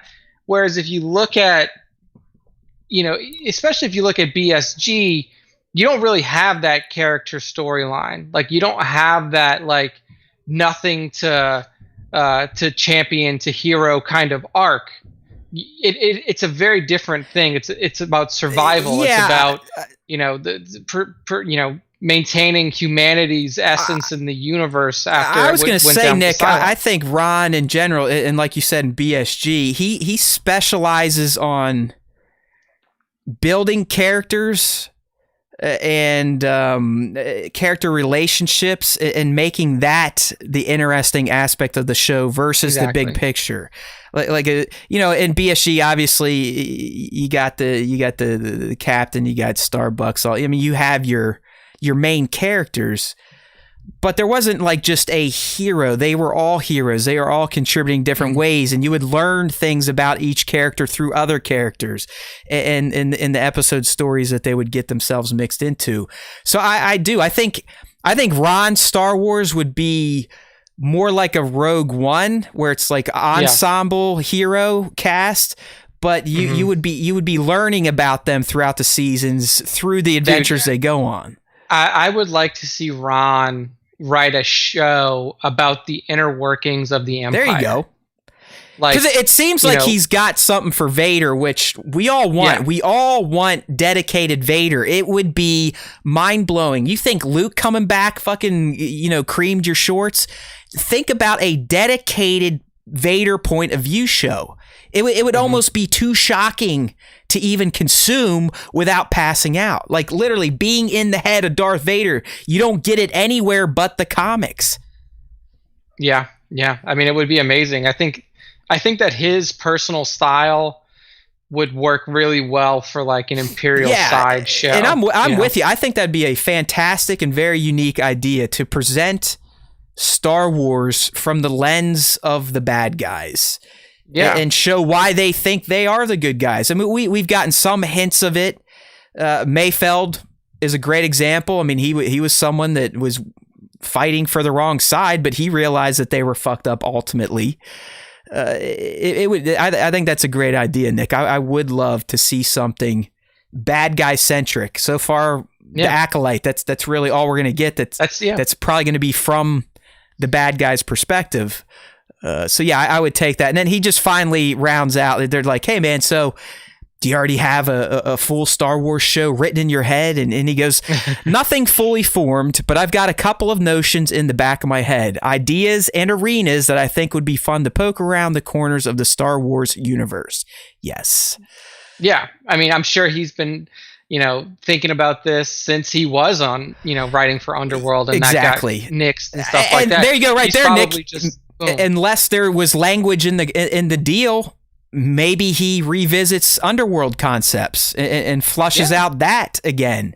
Because you could bring in a very freshly anointed Vader, right? I mean, this was basically going to take place right after the rise of the Empire. I mean, post Empire Day and all that fun shit. So I was happy to see this. I didn't know that Ron signed with a Disney studio, essentially. Yes, he's got to wade through a few committed projects already that we probably won't be interested in. But the fact that he's there, he's working for the mouse, it just seems like the stars and planets have aligned in full, and he's finally going to be able to get his wish granted of producing something Star Wars related. Hopefully so. I mean, there's not really, like, if you look at people like JJ and Ryan and even Colin, like, I wouldn't call them true sci-fi writers. No, not at all. Like, especially Ryan Johnson. I mean, he's... Yeah. I mean, outside of Looper, he hadn't really done anything sci-fi. Like, JJ, you can look at his resume and be like, oh, well, Cloverfield was sci-fi, and then Star Trek was sci-fi, and he's worked, Lost was sci-fi-ish. Like, JJ is more of an action sci-fi type of creator. Like, he took Star Trek, which was way more science-y and way less focused on action, and essentially turned Star Trek into what Star Wars was. Yeah, I'd say that's a good comparison or summary of JJ's Star Trek. But then if you look at Ron is like you said, he is a sci-fi writer. Yes. Like, he's not an action guy, and he's not a guy who takes a sci-fi universe and then creates an action movie within it.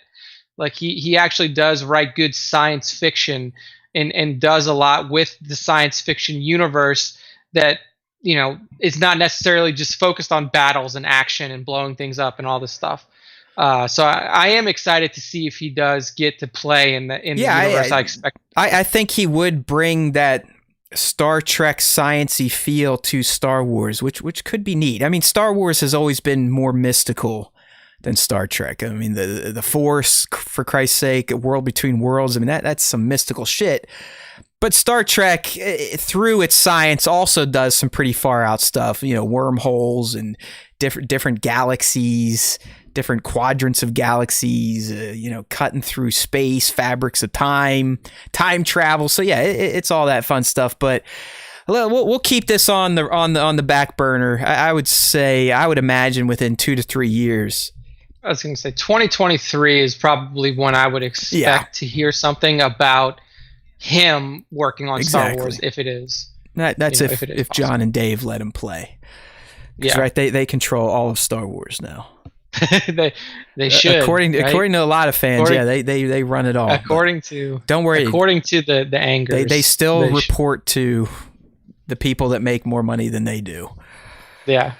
All right, dude.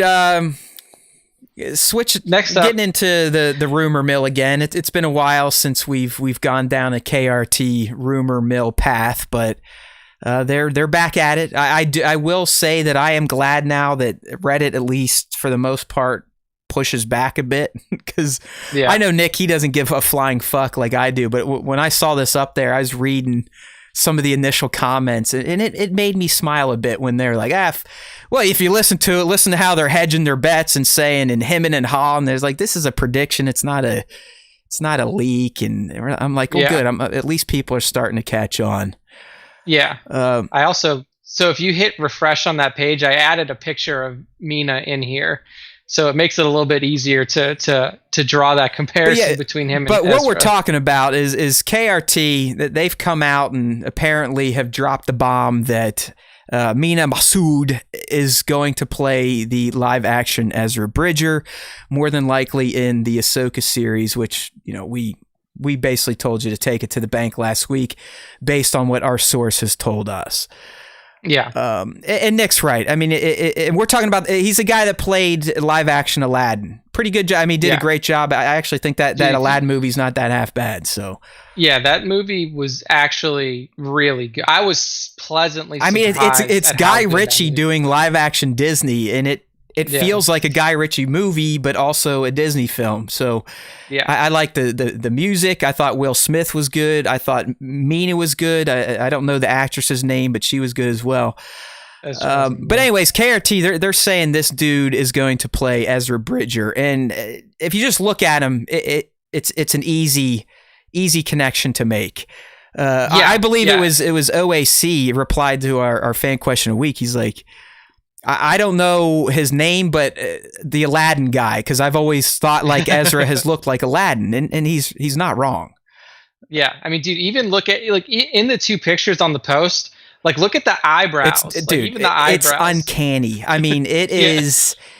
It's even more uncanny than the Katie Sackhoff Bo Katan connection, because let's be real. I mean, I don't think Bo was not drawn to look like Katie. But she just kind of morphed into the character. She is Bo-Katan. We don't have to argue that.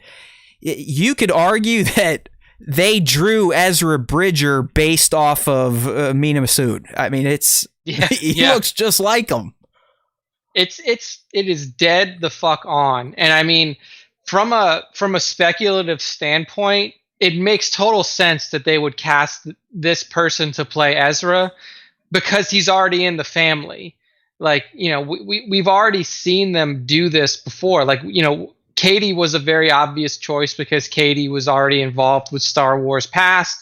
And, even in the Disney realm, she was involved with it through Rebels.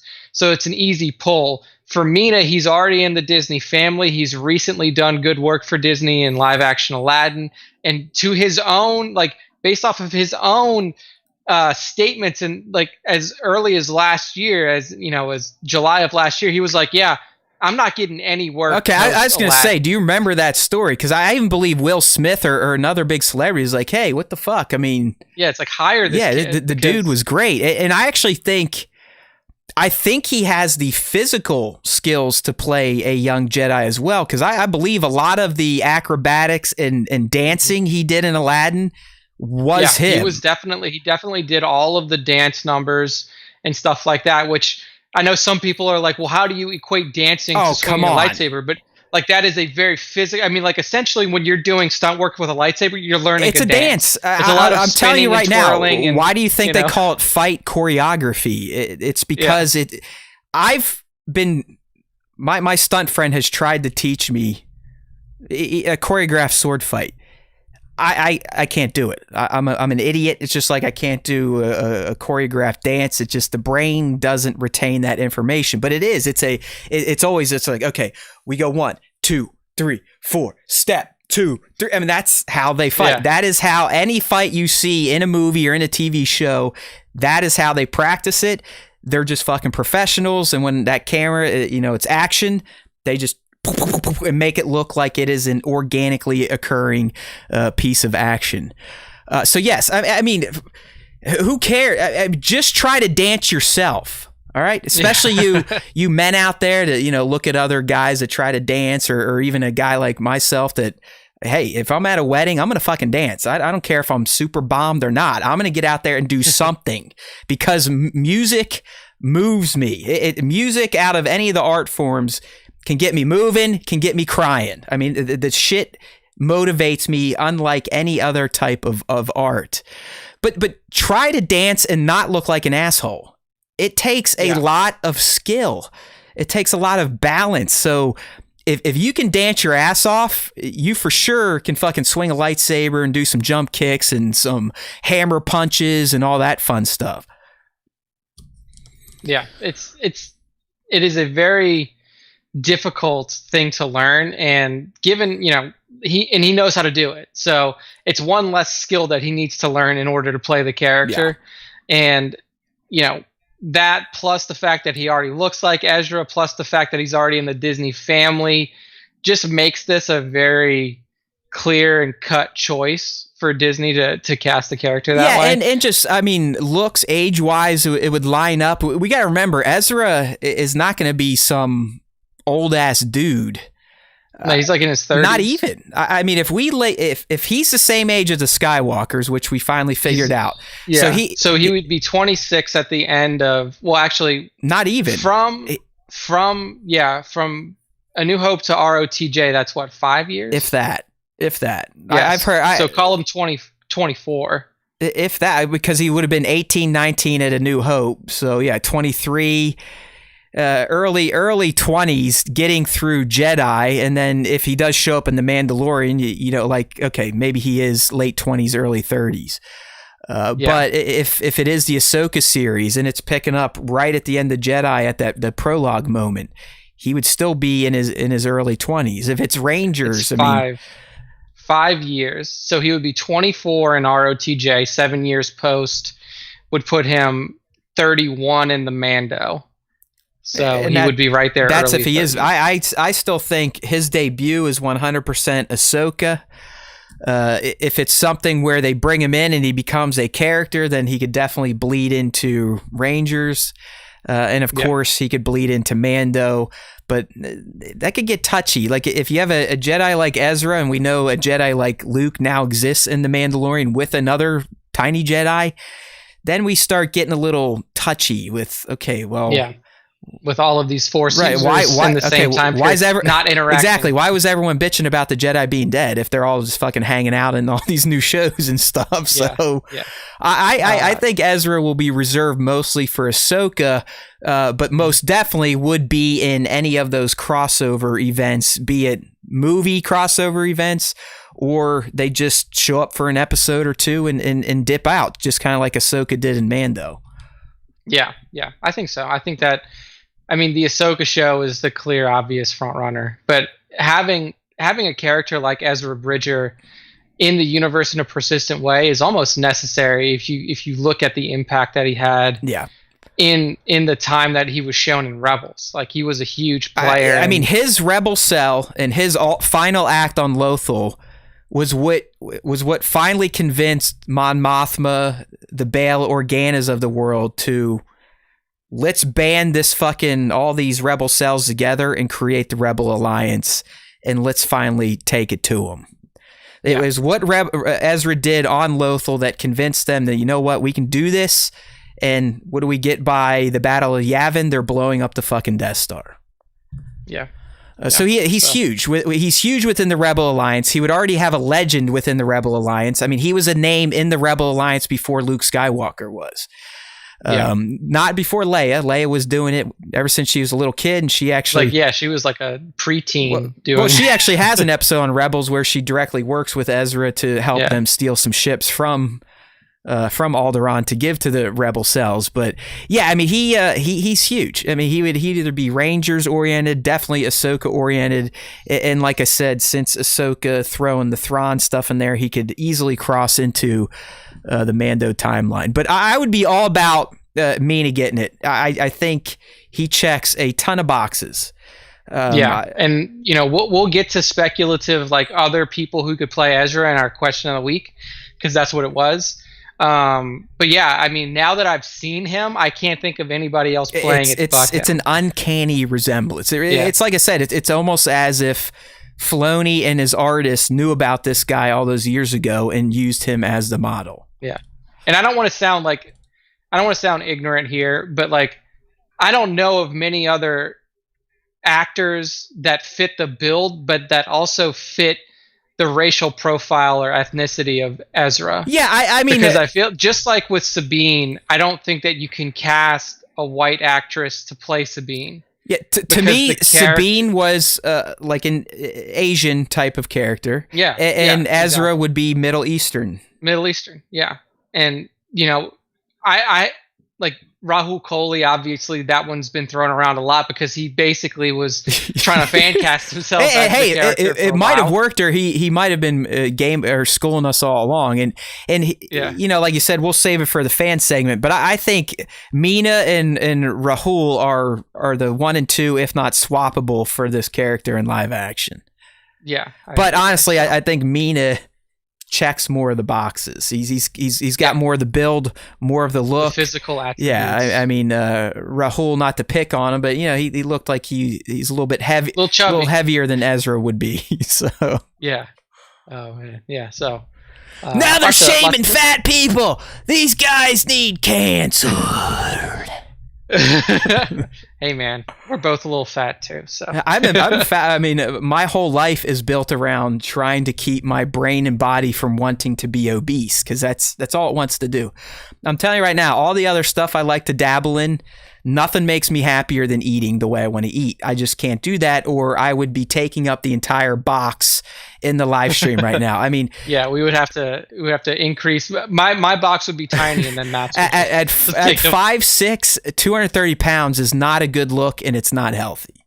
And I've hit that level twice in my life. I know I look a little slim down these days, but don't worry, I've hit 230 twice on this little tiny compact squatty frame, and it was not easy living. And the heaviest I've ever been was 195. It's like, it's kind of like why I like watching My 600 Pound Life, because I can somewhat relate to their disorder and the fact that food is everything. Like, it makes them feel the best. But I like yelling at them because it's like, no, you look like this because you're lazy. You've got mental problems you need to deal with that make you eat a lot, but you just don't do anything. I want to eat as much as you, but I don't look like that because I made a decision probably too early in life. 4th grade is when I realized that I was not like my friends. I was fat. I was like, this is unacceptable. I don't like the way this makes me feel. I don't like being called fat. I don't like being called pudgy, husky, people grabbing my stomach. So I'm going to fucking do something about it. It took me almost 30 years to accomplish those goals. and I went off the wagon twice. I mean, when I graduated college, 60 pounds in 6 months. 10 pounds a month working at a bakery, eating fucking cheese poofs right out of the tumbler, donuts right out of the grease bath, fresh hot dog. Do you people know how good hot dog buns taste when they come right out of the oven down the line? Oh my God, it's like eating cake. So I did that, and then when I met my wife, when we were in that kind of, when you first meet someone that you really love, it's great. You're making out all the time, you're blowing each other all the time, and you're also eating all the time. So that's the second episode where I gained about 50 pounds in a short amount of time and was waddling down the halls of the Michigan Dairy. But anyways, it took a few bouts of intense hives to finally get my shit under control. But I still, every weekend, I struggle with going overboard. Maybe too many chips, or one too many pieces of candy, or one too many scoops of ice cream. It's like, I love it. I love to eat. It makes me feel alive. But I've conquered it. And you can conquer it too, my 600-pound lifers. Just quit being lazy. Okay, so I hope this. We're getting towards the end of the show already. Yeah, here. we're moving along. I had a feeling today'd be light, and I even dumped 45 minutes of tangential nonsense at the opening, but we're moving, which is quite all right. We don't always have to do 4-hour shows. I did a 4-hour last week. I'm quite fine doing a sub 3-hour this week. So it is what it is. By the way, It's fucking free, my friends. You can cancel at any time. Sure. Okay. So yeah, I mean, in terms of like Star Wars franchise topics, that's it. It was a pretty dry week. But in regards to those who like to collect Star Wars collectibles, we got some pretty cool reveals to discuss. The first one being a straight up tease. I'm hoping to get a little bit more information this week because I think they're going to follow the rollout that they did for the figure we're going to talk about next, where they gave us the tease, just showed you like a cross section of what the figure could look like, but then the week later they dump the full details on you. And if you're like me, you're like, oh my God, there goes another $500. I can't help myself. Check out, add to cart, see you later. But first up, we'll talk about the most recent tease, and guess what? It's another Mandalorian figure from the Hot Toys. Hot Toys is not done yet, convincing people like myself that it's normal to spend thousands of dollars to collect a complete wave of Barbie doll-sized figures for a Star Wars franchise. Yeah. I mean, $250. What does that make a difference? Nobody cares about $250. Nick. I tell you what, and anytime I go to Sideshow and consider pre-ordering a new figure, I look at my open orders, and it's up to 18 or 19 now. And when you just think that at minimum, most of these are going to be $250 minimum, probably more. That actually hurts me. Okay, thank you. Now you get it. Now you get it. Oh, I feel like a scumbag. Like I feel like, what am I doing to my life? What am I doing to my family's life? Just think about all the money I could be losing in cryptocurrency or the stock market instead. But I have it pre-committed to these Barbie dolls that are shipping out over the next 2 years. It's like if you do the math on that, that's actually like that like hurts my soul. I mean, what is it? I mean, just nearly $5,000 in pre-orders. If it's 19 figures at a minimum of $250, it's probably over $5,000. Yeah, just almost $5,000. And they're not all 250. Some are in the 400. So it's safe to say I've got probably $5,000 to $6,000 dollars committed to Star Wars Barbies, with a majority of them being Mandalorian characters. Never did I think. I knew when I went down the slippery slope of collecting Hot Toys, it would be dangerous. But never did I think I would allow myself to get into the thing that got me in trouble with Pops and ultimately Black Series. And it's the whole FOMO of, I got to have the whole wave. I got to have all the figures. But yeah, here we are. And now I'm essentially a down payment on a fucking vehicle out of money committed to these Star Wars Barbies. So the next one I was about to reveal before I had to remind myself of the financial pain and financial troubles and potentially future struggles I've gotten my family into.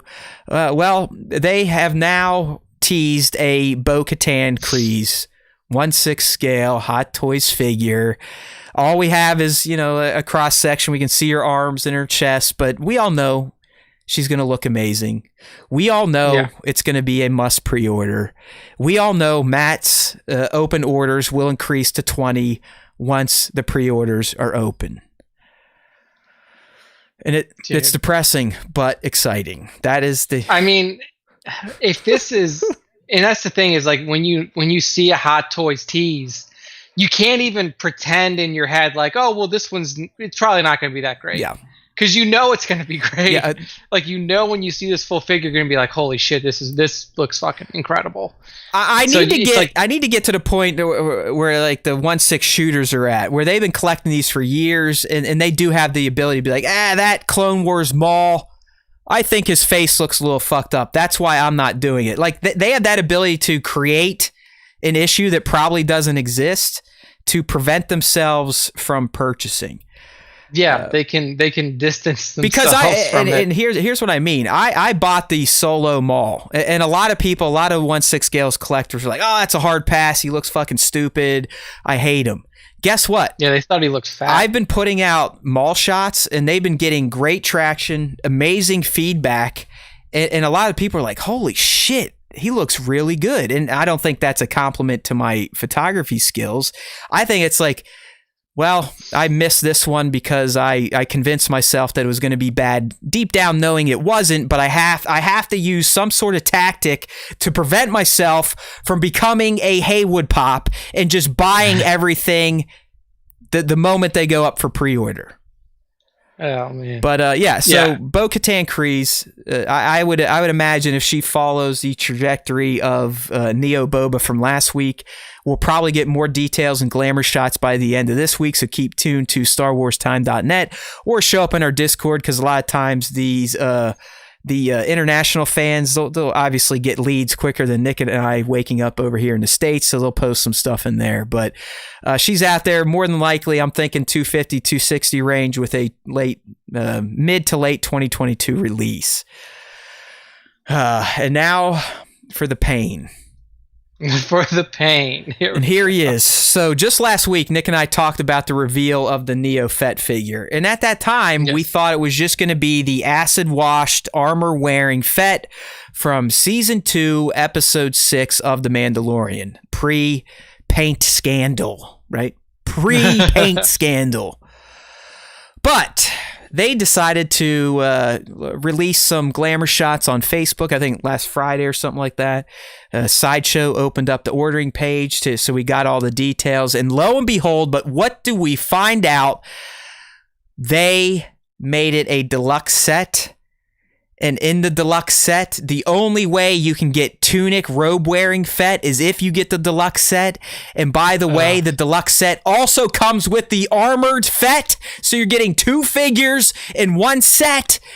But you know what that means? Do you know what that means? It means you have to fork out 500 big ones. To secure the deluxe Hot Toys 1/6 scale Boba Fett in both forms. So both of his costumes from episode 6 in one package cost you half a thou. Look, I love Taylor to death, and we've been together for 3 years in March. I've never spent $500 on a single gift for her. Like I've like bought multiple gifts to where like the total of all the gifts were around that price. Rub it in, make me feel worse. Go ahead. One single thing that's cost $500. Get that like, fucking salt out. Get your big ass pound bag of salt and dump it on my gaping wound, my friend. Because yes, this was a painful buy, but one that I couldn't pass up. I mean, we got Jesse's in here, and he's like, I'm on it. He DM'd me. He's like, oh, dude, what do you think? Which version you're getting? I said, deluxe or bust, motherfucker. Like, what do you mean? What version am I getting? Because there is going to be. We also learned you can get the deluxe set, which is going to give you literally 2 figures of Boba Fett. The one comes with Tem's very beautiful looking bald Boba Fett face. Dude, that face is perfect. Oh, it looks. Yeah, I guess I perfect. should pull up the shots while we're talking about it. But look at that. I mean, it looks like a someone. Honey, I Shrunked the Tamara, right? Like they fucking shrunk the guy and took pictures of him and said it was a toy. Yeah, it's fucking disgusting how good that head sculpt is. And they even did what I asked them to do. They gave you not the chain code, but they gave you like the wrist kind of hologram. No, Nick, thing. the chain code hologram's there too. It's just not in the picture. Yes. But that's what you get. I'm just going to go to the last shot where you see the chain code hologram now. Oh man. So you get and this is only in the deluxe. You get the full on non-armored Boba Fett.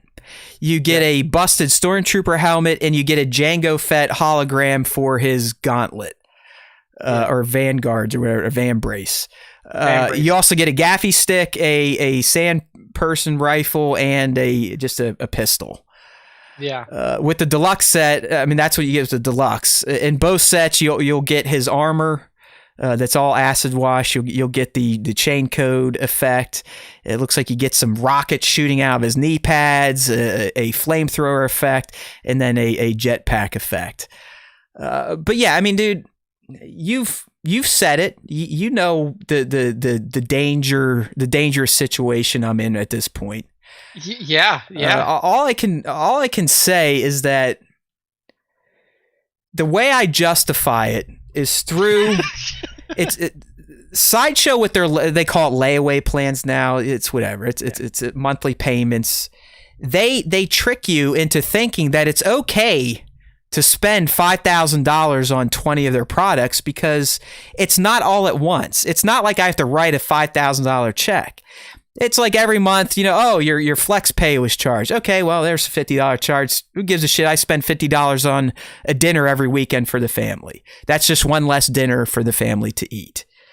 But when you take the totality of it all, like you did when I tell you I have 19 or 20 on pre-order and you do the math. You add them all together. And you really are. It's shocking. And you start to question your belief system. You start to question the universe. You start to question your own sanity. And you go like, what am I doing? What am I doing? But I guess it brings me some sort of joy, or I would stop doing it, right? Man, if that's what you get out of it, like if it does genuinely bring you happiness, then I am not going to argue against it. It's not like you're putting yourself into mounds of debt over it. You're very well off. You can afford it. So that in that case, I say do what makes you happy. It does. I mean, I know I get on here and I embellish how crazy I am, and I do. When I'm doing the toy photography and the fucking toy is not working with me, it does drive me nuts, and I wish I could kill them even though they're an inanimate object. I really do wish I could inflict some sort of pain on them that they would feel.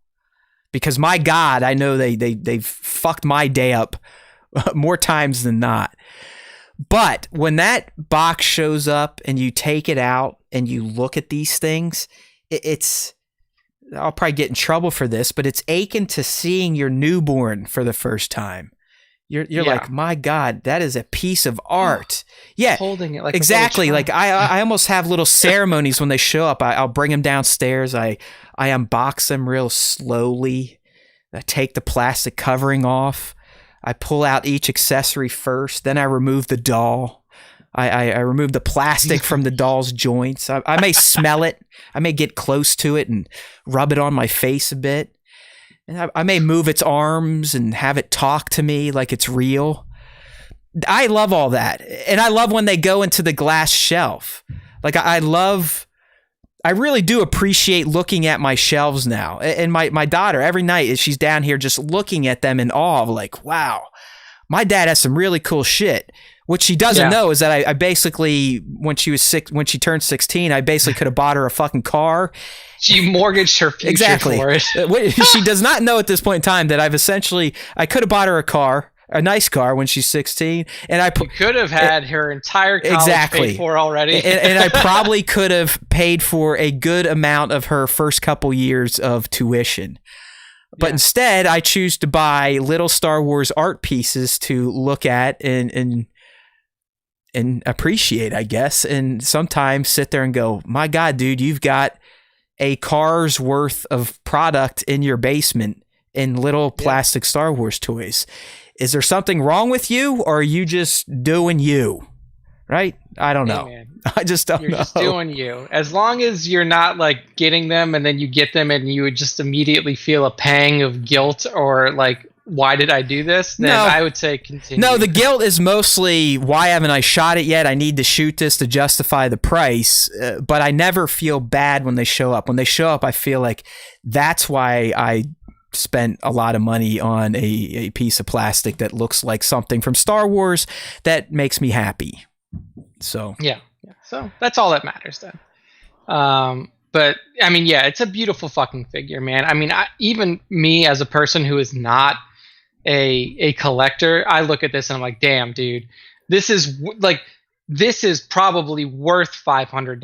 Like the level of detail that it's like, it's not even. You're getting two figure. Like, I mean, it's not just his head. You're literally getting the figure that has the robes, the figure that has the armor. You get them both. Yep. If you just go with the collector's edition, you're just getting the armored version. You don't get his head, nothing, none of that shit. So what this is going to do, and shitheads, I wouldn't do this. Maybe not. You never know what life could be like when this shows up. I might be, selling semen and all sorts of other shit to make a buck, but I guarantee you, people get this deluxe, open it, split it, and then fucking jack the price of the non-armored Boba Fett up on eBay to ridiculous levels, because you can. Oh yeah. Sideshow and Hot Toys, they've made it clear, and they could be bullshitting us. There may be a standard release down the road, but as of right now, they're like, no. The only way to get helmetless Boba, robed Boba, gaffy stick Boba is ponying up the $490. The deluxe. For the deluxe. The deluxe money. And like I said, I mean, people do this all the time. People, you know, these deluxe sets they'll break down the special shit to sell on eBay piecemeal and almost make back the money of the figure. I've seen people do it with Mezco toys, like the 112 collected, which are like $100 6-inch figures, but a lot of soft goods. And so they'll take the soft goods and sell them basically for the cost of the whole fucking figure. But when people can't buy the figure and they may just want a head or a hand or a pair of pants or a Tamara Morrison face, they get crazy. They get crazy on that black market and overpay. So I have a feeling we'll be seeing in maybe, you know, summer of 22, fall of 22 on eBay, the armorless version of the Hot Toys Boba Fett from Mando going for upwards of $500-600. Guaranteed. Yeah, I would not doubt that at all. Immediately make your money back just by selling off Mr. Neo Boba with his pretty face and gaffy sticks. But I'll be keeping them, and I'll probably have to build an edition just to fit all the rest in. But I'm trying to keep my glass shelves at 5 total units, and I think I can get that done because at this point I got a lot of my little figures out there that don't necessarily deserve the prominent display spot. They'll eventually, once most of the Funko Pops are sold, they'll be moving into the unfinished side of Star Wars Time HQ, where the Lego sets go and shit like that. But boy, over the next 2 years, brother, 20 of these motherfuckers are coming to the Haywood household, and they have to be photographed and then stuck into their little glass shelves with the rest of their friends to become the true art pieces that they are. It's so crazy. I just opened up the pre-order page, and I got the pop-up from Sideshow. It says 8,000 people are viewing this collectible. Yeah. So clearly they're getting good response. Yeah, I mean, from some it. of the other sites are like, oh, you better get on and pre-order quick before it sells out. I'm like, motherfucker, Hot Toys doesn't sell out. These don't sell out. They'll take as many assholes like myself. They'll take those $500 until they run out of artists to make the sculpts. They're like, fuck it, keep buying it. The only way you miss out on the Hot Toys if you don't pull the trigger when it's up for pre-order or when it releases, before it ends. Because a lot of these figures they're one-offs. Like you got the pre-orders, you got regular release. You might be able to get in and still get one, but after that they go to waitlist and then they go to gone. Which I guess may help some of us in the end if we do need to resell, because there should be some value add for, you know, people like Tones that might not get the deluxe version.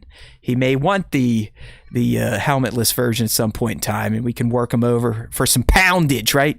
We'll get him for £50, which is probably like $10. I forget the conversion exchange rate. Who knows? But anyways, deluxe Boba, which is 2 Bobas, is up now over at Sideshow, $490. With a hopeful release between April and June of 2022. And yes, mine is already on pre-order. And I think this helped me to make up my mind. I'm not going to do it. I am not getting the Tank Commander from Rogue One from Hot Toys. There you go. See, I do have the ability to say no. There you go. You've already taken a step. Well, Nick, I also did not get the Death Watch Mando from the Hot Toys line for Mandalorian either. So I don't have the full wave, but let's say Blue Buffet. You mean? Yeah, that was the exactly name of the game, right? Yeah, Blue Buffet. But it's gotten bad. My advice out there, people, if you know yourself and you know collecting Hot Toys could be dangerous, don't do it. Don't do it. It happens to the best of us. Tones right now, I mean, I've been following his Hot Toys journey. Same thing. He didn't dabble in it. some shit happened in real life where he had a little more fun money to himself, started dabbling in it, and now I think he's upwards of 10 to 12 ordered and probably more on the way. It's just like once you pop, you can't stop. They are the Pringles of Star Wars collectibles. Very expensive Pringles. Damn straight, buddy. You just keep marketing down there and don't get into any of this, and you'll be able to retire young. Trust me, I'll still be working at 65, and Nick will be retired in his 40s. That's probably not. Because he's not buying these fucking toys every year. Oh, shit. All right. So that moves us out of the toy section and the collecting section of the show, and that moves us into the fan section for this week. And this week we're kicking it off with the newly shortened question of the week. It's nice to not have to read 15 responses. Dude, you would have loved it this week. I can't figure out the timing for question of the week. A lot of people jumped on me because I was releasing it Tuesday mornings, but you did it last night. I saw it. I did it last night. Went nowhere. Like we 10 we responses. struggled.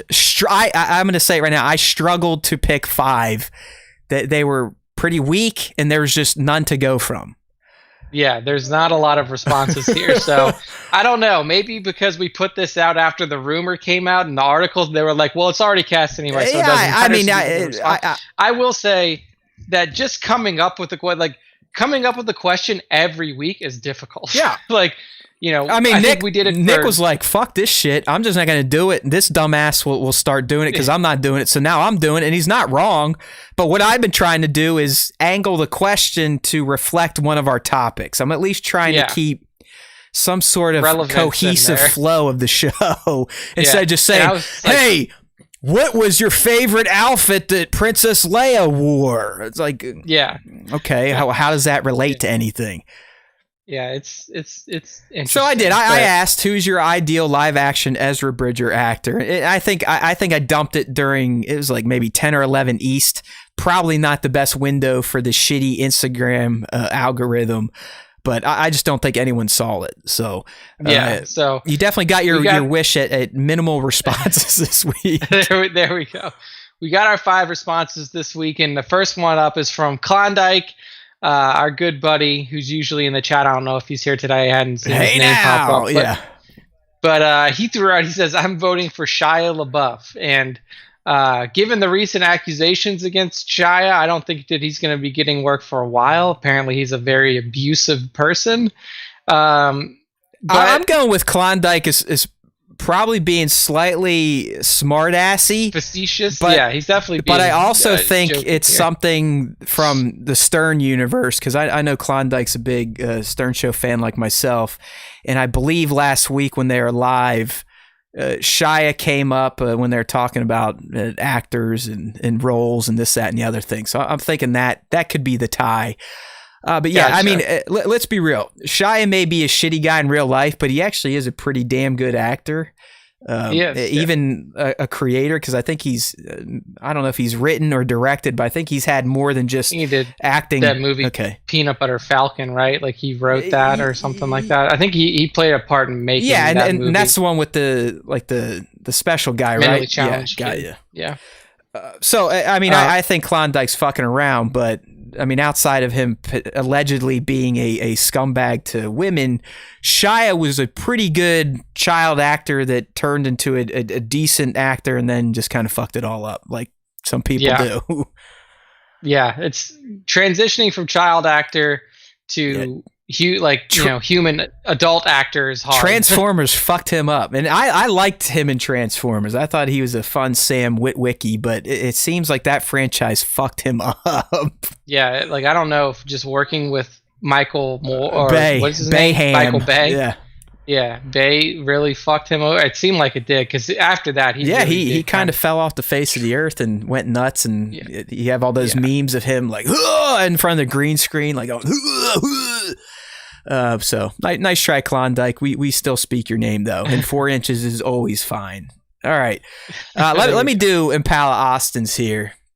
I'm try to throw the accent on here. So Impala, big Amish, who he got in there this week mostly because I thought it was slightly funny, but like I said, no one else replied, so we got to take what we can get. But he says, "All right, okay, let's be real. I think we're all in agreement when I say there's only one option: Arnold Schwarzenegger." Sabine, get to the Star Destroyer. Do it now. Do it. Get to the Star Destroyer. All right, so there you go. Oh, man. It's... I don't, like...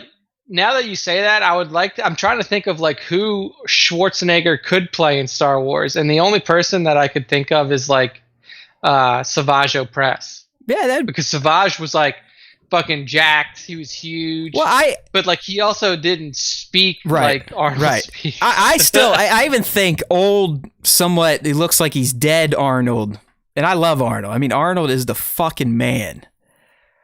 Yeah. I just love the guy. I mean, he was my. A lot of us that grew up in the '80s. He's our action guy. I know The Rock kind of has taken that man on. I'm a big fan of The Rock too. Speaking of The Rock, Young Rock. If you like The Rock, fucking great little sitcom. Really? I was a huge fan. I mean, I'm a big Rock guy anyways, but I like that show. But anyways, I mean, I love Arnold, and I think he would be funny in Star Wars, playing like a senator or a gangster of some sort. Like, look at you puny bitch, shit like that. I think a crime lord or something like that. Like a hut, like a hut, but not a slug, but that type of character. I think that would be cool. Yeah, I think he could pull that off. It's not really a well. tumor. But yeah, that's a good one there in Palace, and I threw it in there. Sabine, well done. Get to the Star Destroyer. Do it now. All right, next up, Flyboy1138. So, Tones, they stole your numbers, and I know that is a Star Wars reference. I'm just putting it out. THX. Rami Malek. He says, throw some facial hair on that dude, and boom, you got old Ezra. For those of you who don't know, Rami Malek is the guy who is Mr. Robot, if you ever watched the show, and he played Freddie Mercury in the Queen. Yeah, I'm pretty movie. sure he's an Oscar winner at this point, right? Yeah, he won an Oscar for Bohemian Rhapsody. He's going to be the he would have been the Bond villain if it came out last year, but he is the current Bond villain if it ever comes out. Rami Malek is actually a really good pull, because if you look at him, he actually does have features that are similar to Ezra. Yep. He is another like Middle Eastern descent actor that fits along with the character of Ezra. And obviously the dude's a stellar performer. Of course. I mean, I don't know if he necessarily has the physicality necessary to play a character like Ezra. I mean, I'm sure he could. That's the thing, is like, we've never seen him play a role like that before. The closest you get is Freddy, but Freddy is very different. Like, the type of physicality required to play Freddy is different than you would need to play. Yeah, I mean, that was probably more diaphragm work, dancing type of moves. He was also very gaunt. Like, he was very skinny, losing very the weight when he played of course. Yeah. But that's a really good pull, because Rami Malek is a fantastic actor. Next up, Meme Fett says Rahul Kohli, of course, but the guy from Aladdin wouldn't be bad either. I think Rahul would be the best, though. So he's basically Rahul Kohli or Meena Massoud. And I mean, it's hard because I've never really, I only know Rahul Kohli as like a internet personality. Like, he's built up a huge following on the internet. I've never really seen his work on TV. I know he had a long run on the show iZombie, and then also he just recently had The Haunting of Bly Manor on Netflix. I've never, because that's an actual franchise that every season it kind of tells a different story, right? Like, I think it was The Haunting of Hill House first, and then The Haunting of Bly Manor was the one he was in. Yeah. So I've never seen his work on either of those shows, but based off of Raul's obvious love of the Star Wars franchise, because if you follow him on Twitter, you know that he has a great reverence for the franchise, and the fact that he essentially lobbied for himself becoming the character so hard. I wouldn't say Rosario lobbied, but once fans started putting it out there, she definitely was like, yeah, fuck yeah, I'll get on this type of shit. Yeah, but his path would be more similar to Rosario's, where I think Mina's would be just a straight cast, they would just a typical casting move. And I mean, the more I think about it, I would love to have a guy that has the passion and the knowledge of the character like a Rahul does. I mean, look what Katie did with Bo. Obviously, she had the history with the character, and it showed on screen. Not saying that Mina couldn't bring the feels, but it's like, hey, if you got two guys and it's literally a flip of the coin, like we're the casting director right now, I would probably go with the guy that has shown through his own personal life his love and dedication to the franchise.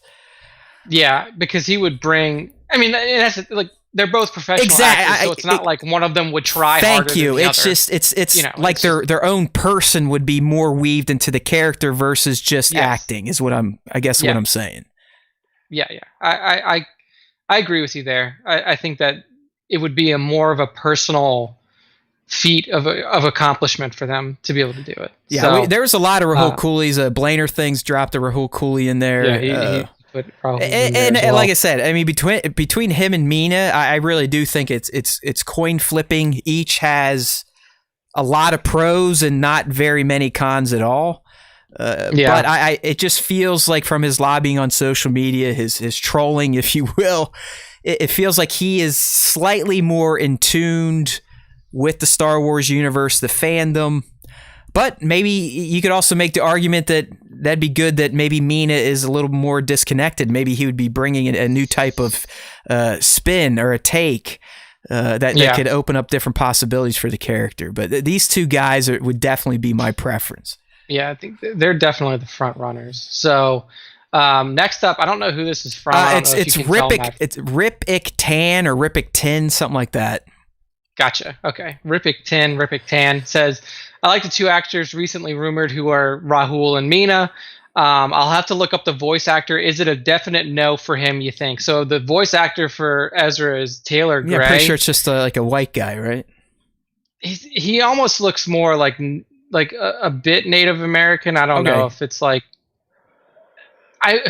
he doesn't have the Ezra look, is what he does not look like Ezra. I mean, like I'm Googling him now, and there are a lot of like comparison images between him and Ezra, and if you gussied him up the right way, I guess he would look similar. Like his skin tone is a little bit lighter than Ezra's is. I mean, I think it could be done if that's the direction that you want to take it in.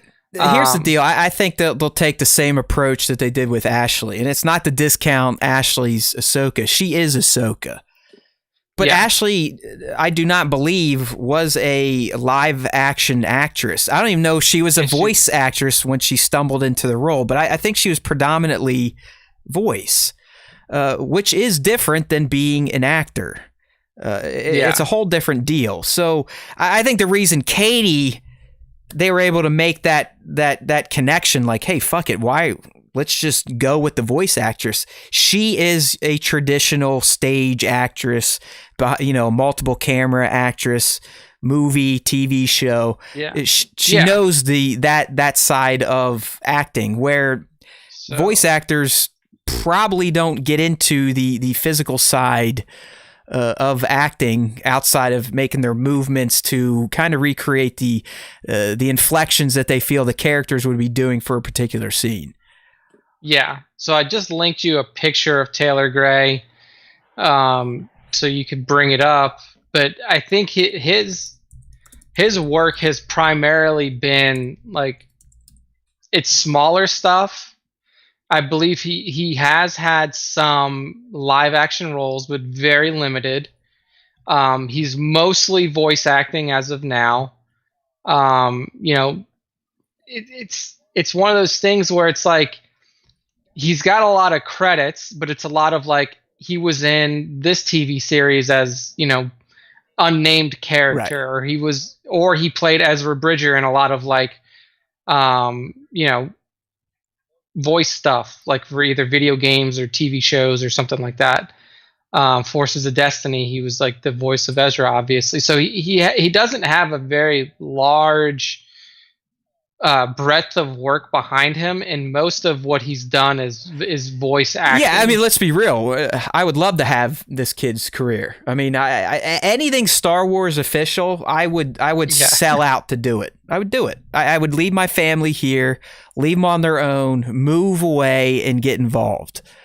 But yeah, I don't think Taylor Gray, is a direct connection like Katie Sackhoff.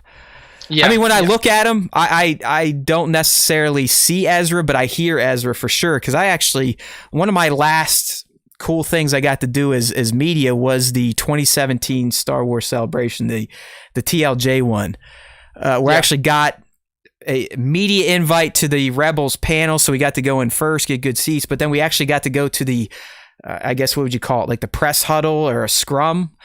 Yeah, where they lined up Taylor, all the other voice actors, Dave himself in the fucking hat, like same room, few tables away, Nick. And we just got to sit there and fucking, raise your hand like, oh, you from blah, blah, blah. All right, I'll ask my question. You from blah, blah, blah. So I have that. I've matched his face to Ezra's voice even in real life, because I mean, obviously it's his voice. He sounds just fucking like the kid, just like the Sabine voice actress sounded like her, and down the line, Freddie, all that. But yeah, I think Ezra is a character in live action that is primed to be recasted differently than his voice actor. Yeah, I agree with that. And will there be a bit of, cognitive dissonance that needs to happen, just like you did with Ahsoka? Like, obviously the voice is not the same, but if the acting performance is up to snuff, then I think I know some people, I'm not going to shit on, it's their opinions, but even Blaine was like, oh, as soon as I saw Ahsoka, I was taken out of you. I don't know. That didn't happen for me. I saw Ahsoka as Rosario, and I was like, fuck yeah, they did it, and damn, this is fucking awesome. That's all I was thinking about. I wasn't necessarily like, oh my god, her head tails are fucked. I fucking hate her, and I hate the Mandalorian. I'm turning it off. Or her voice. I mean, I actually thought she sounded like Ahsoka to me. So older. I'm all for it, but I'm a big dummy. I'm not an artist, anyways. I just like getting stuff that makes me go, wow, this is fucking cool. So yeah, agreed. All right, so that's the end of the fan question of the week segment. Thank you for everybody who answered, all 10 of you. Hopefully next time we have something that stimulates more response, I guess, because I don't know. We have no beat on what works and what doesn't work for that now. Nick, I really think it's algorithm based. I do think if I release them Tuesday morning at 8 a.m. East, they get out in front of people in America more than they would if I release them at night. But you never know. I thought we had hardcore fans that paid attention to our page and liked a lot of our stuff, which means it should show up in their feed whenever they open the app. But clearly that's not the case. They've left us in the dust. They've all canceled us over whatever dumb opinions we've said. They're listening to Gina Carano's new Star Wars podcast over ours. Her and Ben, the Woe Is Me show. Yeah, Woe Is Me time. All right, so let's move into the fan segment for this week. The top 5 Star Wars fan artist features of the week, and this week is our fan shot breakdown. So we got 2 shots to break down. And one of those listeners is in the chat now, I believe. So hopefully, I don't know, Nick. I haven't seen the shot. I mean, am I going to have to fuck Tones up, or? I think you're just going to have to rip him a new asshole. It's just Tones may leave and never come back after this. That's not the point. It's tough love. There's Angry Greg in here. Hey, Greg, keep being angry, buddy. It's really maybe a crap question. You know what? Maybe it was a crap question. Maybe it was. So this week in the top 5, we're kicking off with @Frail Vampire, which is a first time feature. I think I just shared this on Monday, so this was a hot off the press. This is hot off the presses. So this might be a first time feature for Matt and then a first time top 5er. But this to me, I looked at this shot, I was like, man, this almost feels like like an Imperial Grunt type of shot. So what we see is We have 3 Imperial troopers, 2 mud troopers, 1 stormtrooper in the shit. They're in the ditch. Yeah. You can see that It's that, trench warfare. I mean, this is as Mimban as it gets. Exactly. They're all covered in mud. And the thing that's really interesting to me about this shot is like you can almost that trooper in the front, that foreground trooper, you can almost feel the exhaustion and the emotion that he's putting out, just like the pure beated, like he's just beat it's down. It's a fuck my life type of pose. Yeah. And that it's really like sometimes it's really hard to elicit that type of emotion from a figure, from a static figure, but Frail Vampire was really able to capture that sense in this shot. And then you could see his buddies behind him just kind of fucking trudging along. There was probably an explosion that just happened behind him because you can see like some particulate effect there in the background going off. And this, they're just trudging through this wet, disgusting fucking land. And like this shot to me, Nick, it had a very lifelike quality to it. Yeah. You know what I mean? Like it feels real. I mean, they feel like real characters. This could be a still from the set of Solo. It just really it had a lifelike quality. I know I just keep repeating the same thing, and I think that was the atmosphere, the environment, having that dugout trench, and again just that pose, that beat down, dilapidated, war is hell type of look, and that's really the entire feel of this image is war is hell. War is it definitely comes across Jesse, hard. What do you mean? What do you mean you're not tagging anymore? You're like me. You don't even fucking put up shots anymore. It's okay. You and I we've almost retired as toy photographers at the pace you and I share new shots. So Jesse, stop it. You made enough top 5s when you were posting regularly that you may have enough for one a year. I mean, one every day of the year. You're always a Star Wars Time Show legend. We speak your name. Yeah. You went away for a year or so to build your toy dioramas. He was a builder now. He up-leveled himself to not only photographer but builder. Now you're like me. You just barely post anything and still get mixed up in the community and look at people's stories. So it's okay. I get that life. I'm living that same toy photography life right now. There's nothing wrong with that. All right. Next up in the top 5. So that was at Frail Vampire, yes. Frail Vampire on Instagram. So very good job. Very beautiful work there from Frail Vampire. Next up, we have hold on real quick. We need to, like, one of these days, I tell you what, Jesse, he can do a hell of a British accent. Well, why isn't he on the show yet? Wasn't it like pre-lockdown? We were lined up to have Jesse on the show, and then all of a sudden that just didn't happen. Lockdown fucked everything up, but... So we need to... So, Jesse, get in touch with our PR guy. His name's Spencer. I love that we have a PR guy. Speaking of the PR guy, we got to give him a round of applause. I mean, he is hustling his butt. There's some times where I want to be like, Spencer, fucking just stop, man. Like, you make me nervous. Like, you're actually booking real guests and shit now. So it's like... but yeah, as a tease, and who knows if it'll happen, but in the next week or two, we may have an actual Star Wars actor on the show from the prequel era. When I saw that. Mr. Silas Carson. So hopefully that comes through. I mean, he played a lot of bit roles, you have to argue for that era, iconic roles. Newt, right? Ki-Adi-Mundi. Yeah, Ki-Adi-Mundi. That's the big one. I'm pretty sure he's the guy at the beginning in the ship that gets blown up on the droid control ship. So, that'll be neat. But no, Jesse sent me just sometimes we chat through Instagram, and I don't know if he's driving or something, and he'll send voice messages. He was doing a British accent, and it was fucking great. Like, he does a great British accent. It doesn't come off as the traditional American trying to do it, like that hackneyed, the Hackney stuff, or that. Yeah. What you doing, mate? That type of shit. Like, So Yeah, no. Once he's on the show, once we finally get him away from his busy schedule and on the show, then we'll let him do British accent all he wants. We're just having fun, Goat One. Don't worry about it, but it's good to see you in the live stream. So, all right, back to the top 5, All Nick. right. You were just about to introduce at balance _in _ the _ toys. No more underscores.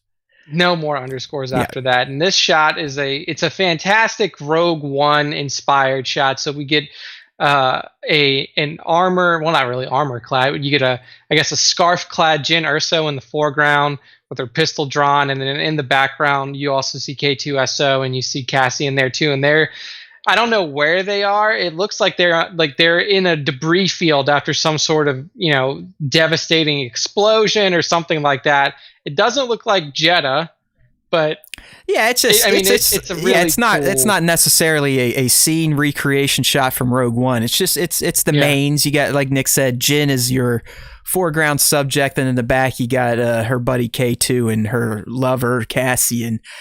But what stands out here, Nick, is I'm pretty sure this Jyn has been customized. The hood up there, it's soft goods. That's definitely a touch that Balance in the Toys added.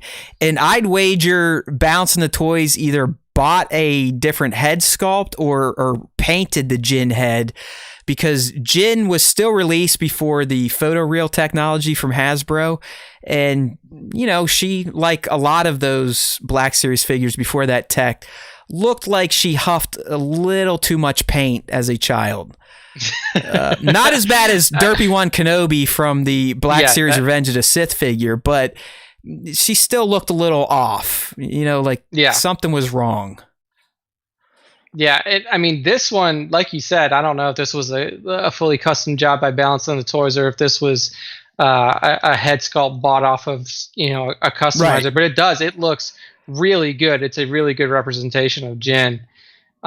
He says he repainted the head completely along with the blaster and the tonfa. Okay, was that on his post then? Yes, that's on his post. Right. So that's the Black Series figure, and then he completely did a repaint on that. And I know you don't give a shit about this stuff, but remember, she was up for voting in the archive re-release where she would have got a better face, but for some reason the community is like, no, let's pick a fucking trooper. Let's pick a stormtrooper, or a clone trooper, which with just the helmet. I get that choice too, because Cody would have been ones that was released. We were talking about this during the interview with Bud Futu, but Black Series came out, I think 14, 15. They're all black boxes with either a blue or an orange stripe. Then they kind of stopped, and then they made a resurgence with these newer boxes. But if you didn't get in on those first 2 waves or so, when I first decided, like, hey, fuck Funko Pops, I want to start doing this Star Wars shit that I see people like Everything Kylo doing. And I start to go to look for them, and I was like, oh my God. Some of these figures, and they looked wonky as shit, were going for $50 to $100 on eBay. So, wow. And Jyn is still in that condition where she's not the best looking Black Series figure. She would have made a great archive re-release with the fresh paint, but hey, we got Cody again, so. Yeah, there we go. All right, so that's at Balance in the Toys on IG. Excellent shot, excellent customization job done on the Jyn face as well. Beautiful. For the peanut gallery, we typically do the fan critiques every third show. The schedule seems to be, we're doing a fan critique this week, so next week will probably be a matte shit or just a regular. Yeah, it's a matte that'll be a matte breakdown. Yeah, and then we'll go matte top one and then back to a fan critique. So it's about and then once a month, every 3. Yeah, every 3 weeks. Yeah, so. Keep an eye out that way. And then Bat's giving us here. Apparently, the Rogue One figures are getting a refresh. Nice. So that's the other conundrum we run into. Us assholes that bought the first version that look like they huff paint their whole life, and then they come out and release the newer versions, and you go, do I need to buy another one? And sadly for me, a lot of the times it's yes, even though I know it should be no. Yes. There you go. All right. Next up, But just again, at Balance in the Toys, because I know we kind of went on some tangents with his shot, but great shot. Give him a follow at Balance in the Toys. If you search, you should be able to find it even without all the fucking underscores. Even with all the underscores in there, so don't worry. I love this next one, dude. Yeah, this one is from. So the name is long. So it's at Liam Meredith Toy Photography 2, and that's because the poor kid. I think he's a younger photographer. I don't know if he's as young as our young Liam, who. He's grown on to bigger and better things. I mean, that kid exploded on TikTok, by the way. I don't know how many of you that aren't in our Discord or stay on top of the trials and tribulations of young Liam of the Star Wars Time Show fan base. But last time I looked, dude was like pushing 100,000 subs over on TikTok. He's got 99,000. Yeah, look at that! Followers. What a guy! I mean, he's the one like, hey, I'm telling you, it's gonna happen. It's gonna happen. He finally got it to pop over there, so good for him. I know that there's like sending him water bottles and shit now with his name on it. So that's awesome, man. I'm glad that he's found success. Yeah, on I'm happy for him. But I do sometimes get these two mixed up because of the Liam thing. But this Liam actually had his account compromised, so he had to reboot. Oh yeah, some fuck off. I don't know if it was like fuck offs going and falsely reporting him, or someone got in and wiped him. But that's why he's had to restart. And I think he still has not quite regained what he had before. Yeah, he's only at 488, and I know he was in the thousands on his original. Yeah, that's tough. I mean, that really sucks. So for those of you who didn't know that and who were following Liam before, please go follow his new account. It's Liam Meredith Toy Photography 2 on Instagram. But this shot here, so this is this one really kind of stood out to me in this week's bunch because it's a very mystical, calming shot of Hobo Yoda. I was going to say, I hope he says Hobo Yoda, because if he doesn't, I will. Yes, this is Hobo Yoda. So this is Dagobah Yoda from the original trilogy. Hoda, yes. And what we see is he's just standing on a rock, probably in the bog, and he's, eyes closed, holding on to his cane with one hand, and then his other hand is outstretched, and you just see probably what's either like fireflies I was gonna say, that are kind of gathering around his or hand. Some sort of the force manifesting itself in light form. But it's like he's in a Yoda meditation. And the force is kind of levitating around him. He's, as Nick said, maybe he's got these fireflies kind of wrapped up in his force aura. It's just it's a fantastic Hobo Yoda shot. I mean, this is what I envisioned Hobo Yoda was doing on Dagobah, in between waiting for dumbass Luke to show up so he could yell at him and trick him and make him feel like shit. Just constantly in tune with the Force, trying to, speaking to Qui-Gon. There you go. I mean, this could be him reaching out and getting a lesson from Qui-Gon on how to become a Force ghost. Exactly. So I really do. I love this shot. It's a fantastic representation of Yoda at this point in his life. So beautiful work by at Liam Meredith Toy Photography. It is funny, Nick, because this is the one that came with the Luke Dagobah training pack. He actually fits in the backpack and everything, but he is actually a super tiny version of Yoda. If you line this Yoda up to the other Black Series Yoda, it's like they're not even the same person.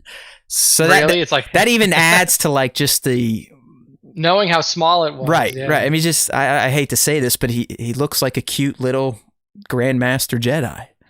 Right? Yeah, that's exactly. Cute little Hobo Yoda. Perfect description. So there you go. We just need the Toydarian now to stick a big spliff in his mouth, and that would seal the shot, right? Like he's just blowing out a. Yeah. There you go. So, excellent job. 420 it is. Yeah.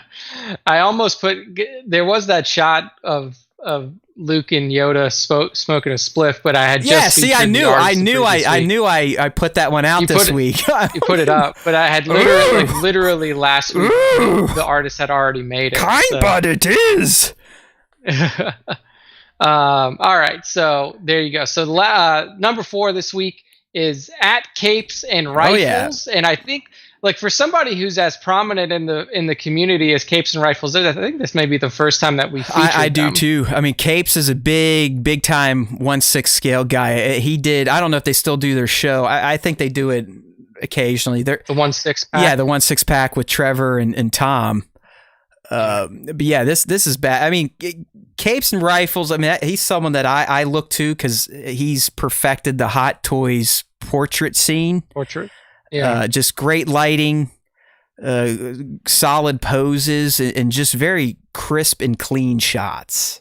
Yeah, and I think that's like what you mentioned first. The lighting is really what sold this shot to me. It's because you get that really warm orange lighting, and the way that he's got it positioned, you get this great helmet shot of Din. So what we're seeing is Mando here, kind of. He's not really facing the camera. He's, his body is kind of facing off to the right of the frame, but then he's got his head turned towards the camera, and you get this incredible, like, half of the mask is the orange, very warm glow of the light, and then half of it is kind of the shadowed Mando helmet. And it's just very, like you said, it's very crisp, very clean, great capture of Mando in a portrait form. Almost looks like a shot of the real person, not a figure. So yeah, I just thought it was like I said. I mean, shot. this is my scene. I appreciate other portrait style photographers. I'm fine just settling into that genre. It keeps me somewhat sane. I will say I've missed the past 2 weeks. Last week it was father couldn't come down, so obviously had to be a dad. A week before that, it's just I'm fairly busy in my real life running a capstone for graduates. But I hope to get back to it this week because I have found that if I just, you're not this guy, you're not this girl, you're not this artist, you're just dumbass Haywood Pop, and that's okay. It does make the hobby much more enjoyable. And I've found that I'm getting some decent traction and feedback on my recent work, especially the mall. I feel like Mall and I have something together here. Yeah, you guys have a kismet because one of your recent mall shots crossed the 1,000 and mark. it's a basic shot. He's just fucking sitting on a seat in front of that ubiquitous Taking his hood diorama. off. Yeah, and he looks kind of goofy. His eyes are like, ee. Last night's mall did okay, but I don't know. I've gotten over trying to do shit that I'm not that great at, and just trying to perfect things that I know I can sort of do with my half-assed artist brain. But I want to get back. I've been feeling it. It's been 2 weeks. I hope to throw some up. I'll be getting back to the 112ers though. Unlike Capes and Rifles, 1/6 beauty we're looking at here, it's time to break out the little ones, which has me slightly nervous because they're the ones that tend to lead me down the dark side path, where it ends up screaming and yelling and shit gets punched. Where the anger leads to Oh hate. fuck! I'll tell you what. I'll tell you guys something, and I'm an asshole for getting it, but I've loved the previous Thanos figures from SH Figure Arts. Nick, SH Figure Arts. They're the same people that made Crate Luke that I mutilated last summer by throwing him off my porch wall because his fucking hand wouldn't go in as fast as I wanted it to.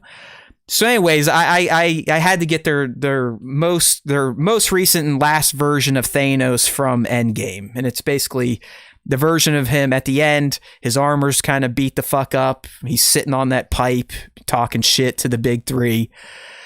I'm like, I got to get it. I got the other two. It looks fantastic. Even though it's figure art, sometimes they get me angry.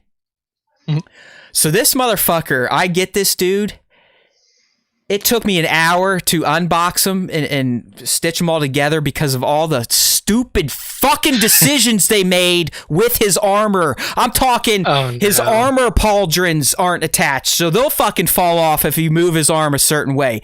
These bicep like Ultimate Warrior bands that he's wearing are two little fucking plastic pieces, Nick, that you have to stick together with a little plastic nubby, and it doesn't stay stuck together. So I'm sitting here just trying to take the cunt out of his fucking box. Like I'm not even doing a shoot. And I'm getting pissed. I'm like, you fucking asshole. Why are these bands detachable? Just bake them into the plastic, you fucks. I think you have to just abstain from SH Figure Arts from now on. Well, I can tell you what. I don't think I'm going to shoot this figure because I know for a fact it is going to lead to something getting fucked up. Either my hand, the house, the walls, the tables, the figure himself. But it was one of the most frustrating unboxings I've ever had. And just moving the guy, just moving him, you can see how insane he is going to be to pose and not want to kill him. Because once you touch one arm, the other armband falls off. Once you get that back on, the fucking shoulder piece falls off. So I know for a fact, like, if I can just stand his ass there as he came out of the box, I may take a portrait shot of that, but fuck that. Fuck you, Thanos, and Figure Arts, please don't do stupid shit like that. I don't know how anyone sat there and said, oh, this tiny little, not even quarter wide diameter piece that only is connected by a nubbin of plastic, maybe a millimeter of plastic, so it hardly even slots in. How that's a good idea to put on a figure where you know someone's going to be trying to pose it, move its arms, do this, that, and the other thing. It's crazy. Yeah, that is too much. Too much for a Thanos figure that you probably Here it is, right here. Look how I'm moving it just so nothing falls off. Like, this is what I'm talking about. This is a removable piece. Removable piece. Fucking float up piece. It's like, come on, people. Come on, I don't have the patience for that type of shit. Make them rubber bands or bake it into the fucking plastic. Little too much there, but at least you got them all put together now. Just never take them apart. You should see how I storm, because I know the cats will get up on the table and knock them over, and one of the fucking pieces will fall off, and I'll probably skin the cat. So he's in my Smuggler's Retreat diorama, like in the indoor part. So yeah, and then I have my larger Grogu in front of it, protecting it. All right. Anyway, sorry, Capes and Rifle, to kind of take over your praise here. So at Capes and Rifles on Instagram, fantastic 1/6 scale photographer. Yeah, and he gets his directly from Hong Kong, so he's always going to be getting the big releases before us that order through Sideshow. So I mean, we're looking at the full Beskar Mando, which unless you went through Hong Kong, I don't think anyone has them yet. I know mine hasn't fucking shipped yet. So if Capes got them from Sideshow and I didn't, what's going on, Sideshow? Yeah, what the hell? Did you just hear I got 20 of your shits pre-ordered? Come on, I should be a fucking VIP. Oh man, VIP. I'm a Lego VIP, and I've only spent like $2,000 with them.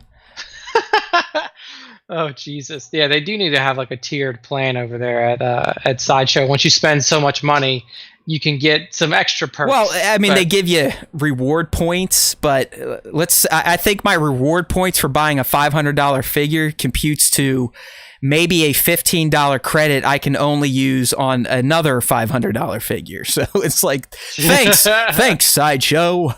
Yeah, maybe like priority shipping or something like that. No, dude, bro, shipping isn't even free with these things, okay? That's how big of a rack it is, and we still all take it up the butt, and we love it. That's so insane. Shipping is not free on these figures that cost hundreds of dollars. Yeah, that is absolutely nutty. Okay. Welcome to the madhouse, my friend. Oh, man. All right, last up for the top 5 this week, we got somebody who's actually recently made top 5. I think it was 2 or 3 weeks ago. This is at 529_J again, and I just like... This guy is becoming one of my favorites. I love his mashups. I love what he does to incorporate different universes into the Star Wars universe. So what we're seeing here is a shot that was, probably inspired by that stinger at the end of the Mandalorian and the trailer for you're right. Remember, I'm working on a rolling schedule. At this point, I'm now pulling a lot of the daily features from the end of or mid-January, early Feb. Sometimes we got a little bit of a lag. So this one here is definitely inspired by that. Then, so we see Boba Fett sitting down on the Iron Throne from Game of Thrones, and you can see that he's probably in some sort of like Game of Thrones style castle. I don't know if this is a diorama from Game of Thrones or just some generic castle setting. He's flanked by 2 stormtroopers. One is clearly in pain standing next to him, and the other one is either crippled or dead on the ground. And then he also adds in another little universe here. He with Boba Fett holding the Death Note. So if you've never I was going to say, did you pick up on the book he's holding too? Yeah, so these 2 stormtroopers being either in pain or dead is definitely due to him probably writing their names down in the Death Note, causing their death. I love the mixture of the universes here, and I love the posing, especially Fett like casually looking over to the guy next to him. He's like, as he's clearly crumpling. Yeah, his down. Look is like, hey, could you just fucking die already, asshole? Like, I'm trying to finish my Death Note book. Yeah, it's like I've already written your name here. You should be dead already. Like, what are you doing? Get off my throne, you buckethead. Yeah, I love the mashup. I love the weaving of multiple universes in here. No, I mean 529J he's an expert of the mashup. I think the last one we looked at, they were either playing basketball or something crazy like that. Or no, it was Iron Man was looking at the Mando, and the Mando's helmet. Yeah, he's checking out his helmet. But big fan of 529J, especially when he brings in franchises that probably shouldn't coexist in the same photo, but he makes them work. And this was here's another one. He's got John Wick holding a lightsaber, force choking some stormtroopers. So I mean, it's kind of his thing, and he definitely excels at it. Yeah, definitely so. So I mean, fantastic shot by @529_J. And that's going to bring us to the end of the top 5 this week, and will bring us into the fan shot breakdowns this week, which, like I said, we're from Tones and we're from Scion. So first up, we got Tones here. So Matt, why don't you take a look at what Mr. Tones did, and then tell us where you could see some improvements, what you like, what you think could be. I'm going to tell you, this is going to be rough because I am at my full meter on the old prostate. like so bad, if you would just let me go for 20 seconds, I think I could give a little more effort to this. Okay, why don't you take a little break here? Why don't you set up the shot? Like, don't critique it yet, but just describe what you're seeing, because I'm sorry, it's bad. I got to go. Okay, there we go. So Matt will be back soon. What we see here in this shot, we see 2 scout troopers, and they look like they're either at the Mos Eisley space station on Tatooine, or they're somewhere on Tatooine where you can see 2 TIE fighter flyovers happening. One of the scout troopers is on a speeder bike. One of them is kind of standing behind. He's in cover behind a building. And then you can also see an Imperial lander has come down, and there are troops kind of exiting this Imperial lander looking like they're getting in positions. There's probably some sort of fight about to go down wherever they are on Tatooine. So that's what we're seeing here. Tones is captioned as Tatooine Patrol. And it looks like they're about to patrol or go into some city on Tatooine, like Tone says in the chat. So all right. You guys might have even got some gas on that one, because I was farting everything to get that pee out as fast as possible. Sorry. No, I had to do that. In my head, I was like, damn it, can we make it through the end of this before I have to pee? And once we got here, I was like, nah, I'll shortchange this. I'll shortchange this segment, so I better go let her rip. All right, so Nick did a good job setting it up. Now it's time to break it down. So first and foremost, Tones is predominantly a compositor, where he'll take shots of the figures and then splice them into backgrounds using Photoshop, I think, or another digital editing program like that. So in this shot in particular, I think the trooper in the foreground doesn't look like he's naturally in the scene. It looks like he was spliced in, and I would assume that's because lighting probably should have been different. Shadows probably should have been added on the ground. But there's just something off with that trooper in the foreground to the right. It looks like he was digitally placed in the scene versus naturally occurring in the scene. Sadly, we all know my skill set on Photoshop, so I can't give any advice on what tools to use to do it better, because I can't do this shit. I don't even fuck with it because I don't like it. But it just seems like that one scout trooper doesn't feel natural within the environment. Yeah, I agree. The with that. one on the bike feels better because it does look like Tones brought in a little bit of a drop shadow. I don't know. There's something where it just doesn't. I don't know. Maybe he should have been further or made to look smaller, as if he's deeper into the scene, to give the image a sort of another dimension, another depth to it.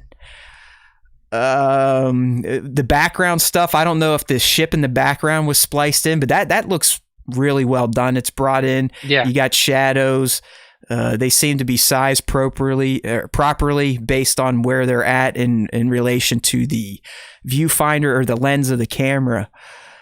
But Tones, it really is. And I've noticed this on some of your shots. It's not all of them, but sometimes the blend of bringing in the toy into the background isn't as seamless as it could be. But like I said, I have no recourse for that because I don't even dabble in these types of operations. I can just tell you what I see as a fellow toy photographer, and sometimes the figures just don't feel naturally a part of the background.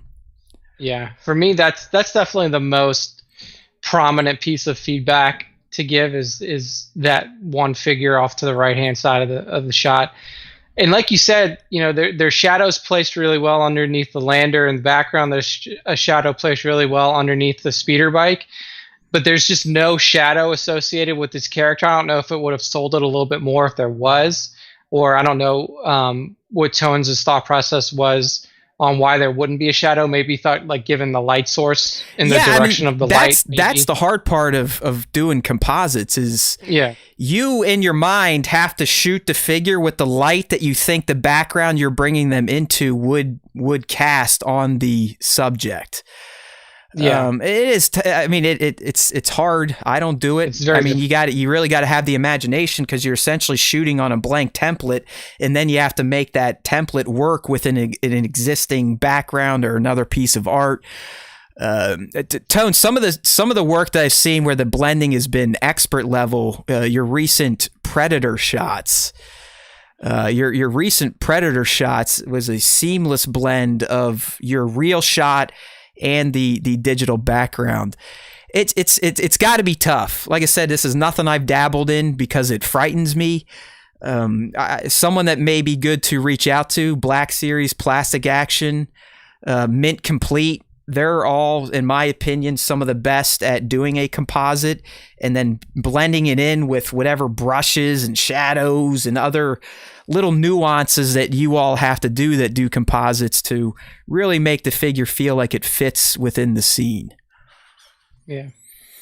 So, really that's the only pieces of feedback that I have. I think everything else is really well executed. Now, Tones always has good ideas, always has comprehensive scenes. I think sometimes it's just a little bit of polish could go a long way to finish off a lot of the compositive shots that he produces. Yeah. So, pretty solid shot other than that, really that one figure. So there you go, Tones. Hopefully that was helpful. I know we didn't give you any ideas on how to fix it, but maybe somebody like a Mint Complete could give you like, hey, this maybe could have made it a little I'm bit sure better there's little tricks to get the shadows and the blending right, because it really is. It's a lighting thing and being able to blend the look of the figure and the way it was lit with the naturally occurring lights and shadows in the shot. I don't fuck with it because I don't want to deal with it, man. I try to shoot it as it's going to look in my viewfinder is ultimately what it's going to look like when I share it. I've just now recently done a bit more. I think what he's saying with, I believe Lightroom is the Adobe version of being able to go in and mess with curves, color balance, selective color, and just doing color grading in general. That's something I've been trying to do a bit more. And I think it has made some of my mall shots, in my opinion, look slightly more professionally finished. A lot of times in my shots, I feel like they really do look like I shot them and did minimal amounts of post-processing. And sometimes I like that. Other times I want it to feel like, okay, this guy was in a studio and tried to make it look like art. Yeah. But Tones, we love you, buddy. You're definitely someone that pops up in the feed all the time because we're liking those shots. So keep at it. Go to the pros. As you're kind of agreeing or saying in the live stream here, maybe take that Lightroom dive and see if it helps with the blending at all. Yeah.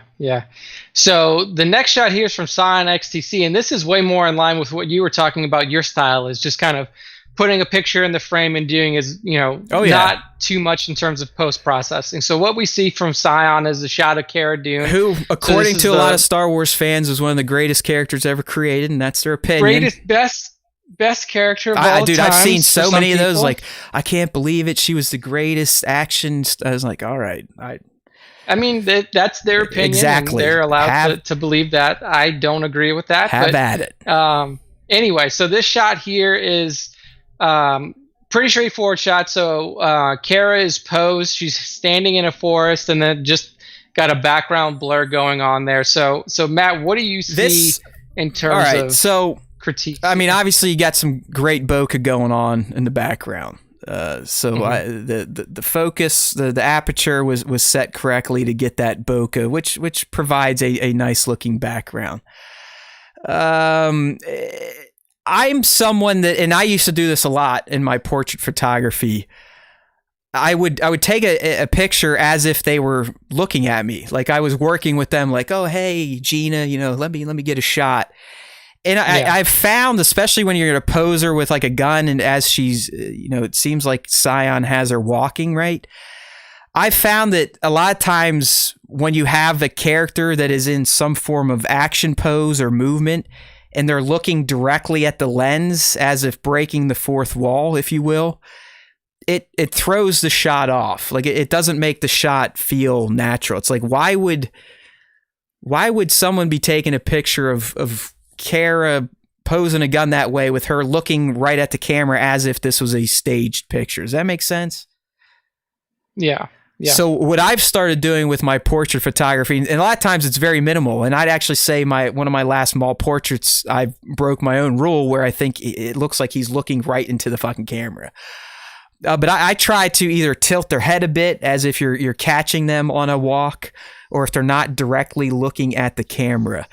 I've just found with a lot of portrait shots, especially if you're going to have them in a pose that implies action or movement, the overall shot doesn't look as great if they're staring right into the camera as if you were paparazzi and you're like, Cara, boom, and took a shot and she looked at you in the middle of walking down the street. Yeah. I totally agree with that. I think that, I don't think that this is necessary, like this isn't bad, but I think it does add a bit of dynamicism to the shot if it's not like a face-on direct shot. Right. I mean, to me, like the pose she's got with the gun up, if she was looking at the gun or maybe looking down kind of at the ground the opposite way of the gun like this, like, kind of a badass shot, like, hey. Yeah, or even like if she's like looking off, exactly, and like, she heard something and then she like lifted her gun there up, you go. like, off to the side or something. I struggle to be able to explain what's in my brain, and a lot of times Nick can unfuck it for everybody. But that's what I'm getting at. Typically, if you're going to do the portraits or a static shot, keep that in mind. And this is me. This is my opinion. I don't like static shots, portrait shots, where I feel like the person was taken to a studio like we were when we were kids or in school, sat up and said, okay, it's time for class pictures. Here we go. Other things you could do, Scion, to kind of amp this up. I've said this before, and I'm also someone that just started. I just take a picture and, hey, I like it. We got bokeh. We're good. But I do have to say, adding in atmosphere of any kind, be it the spray can, I've been getting a lot of great use out of my hand steamer again, especially inside. It gives you a nice burst of smoke, or even a fog machine. Always can take a static portrait shot and increase its level of excellence.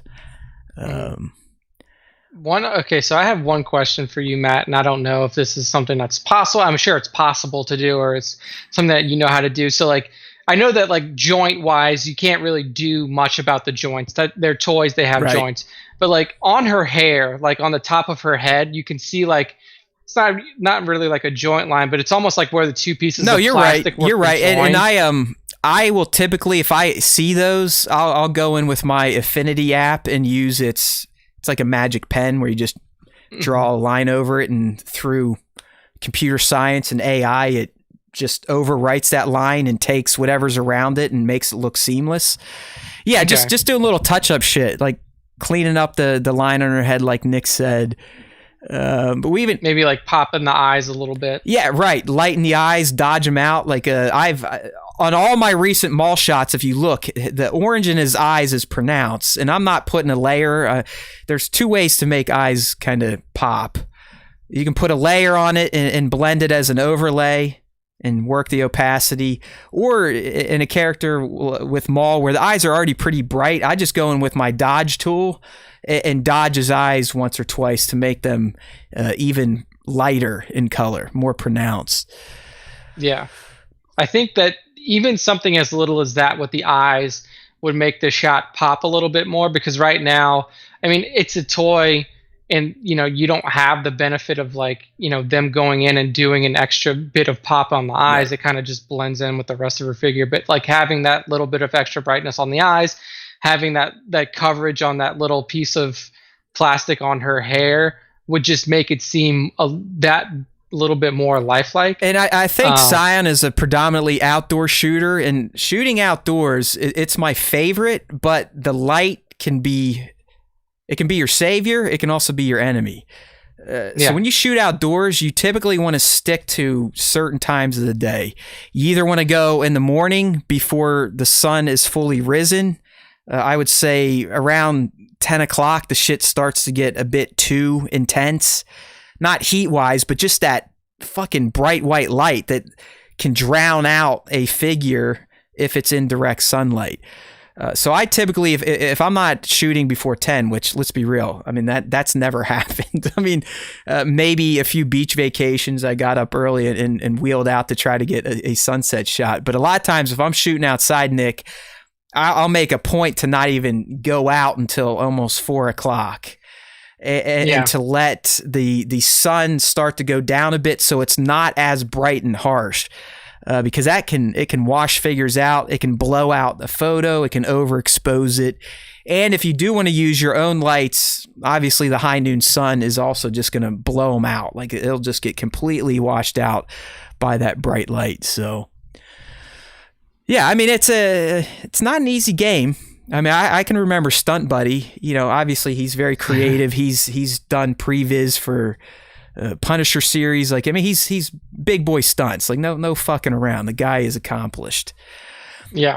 Of course, he's also a digital artist. That's what he was doing before he was like, hey, fuck it, I'm going to be a stuntman. But he would lay some critiques on me, and they were fair. He doesn't quite do them in a way that I think a lot of humans would respond to and actually be like, oh, thanks for the help. It's more like, you fucking dickhead. Like, really?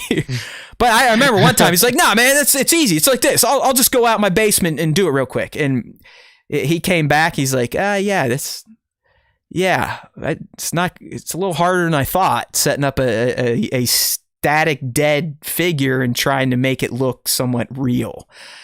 Yeah, it's very, very difficult. It is. I mean, I'm fucking probably 5+ years into this now.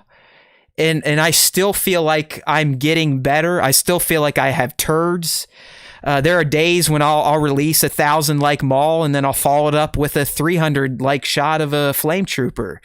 It's just it's practice. But we're getting some comments, some questions I think would be helpful here for those listening. But they're asking best free photo apps for starters. Phone apps, I'm guessing what he's looking at. I don't know if Lens Effects is completely free, but that was a good one to get into. Enlight is something I used early on that I know there's a free version of it where you can do like some color correction. You can actually import other images and composite them, if you will.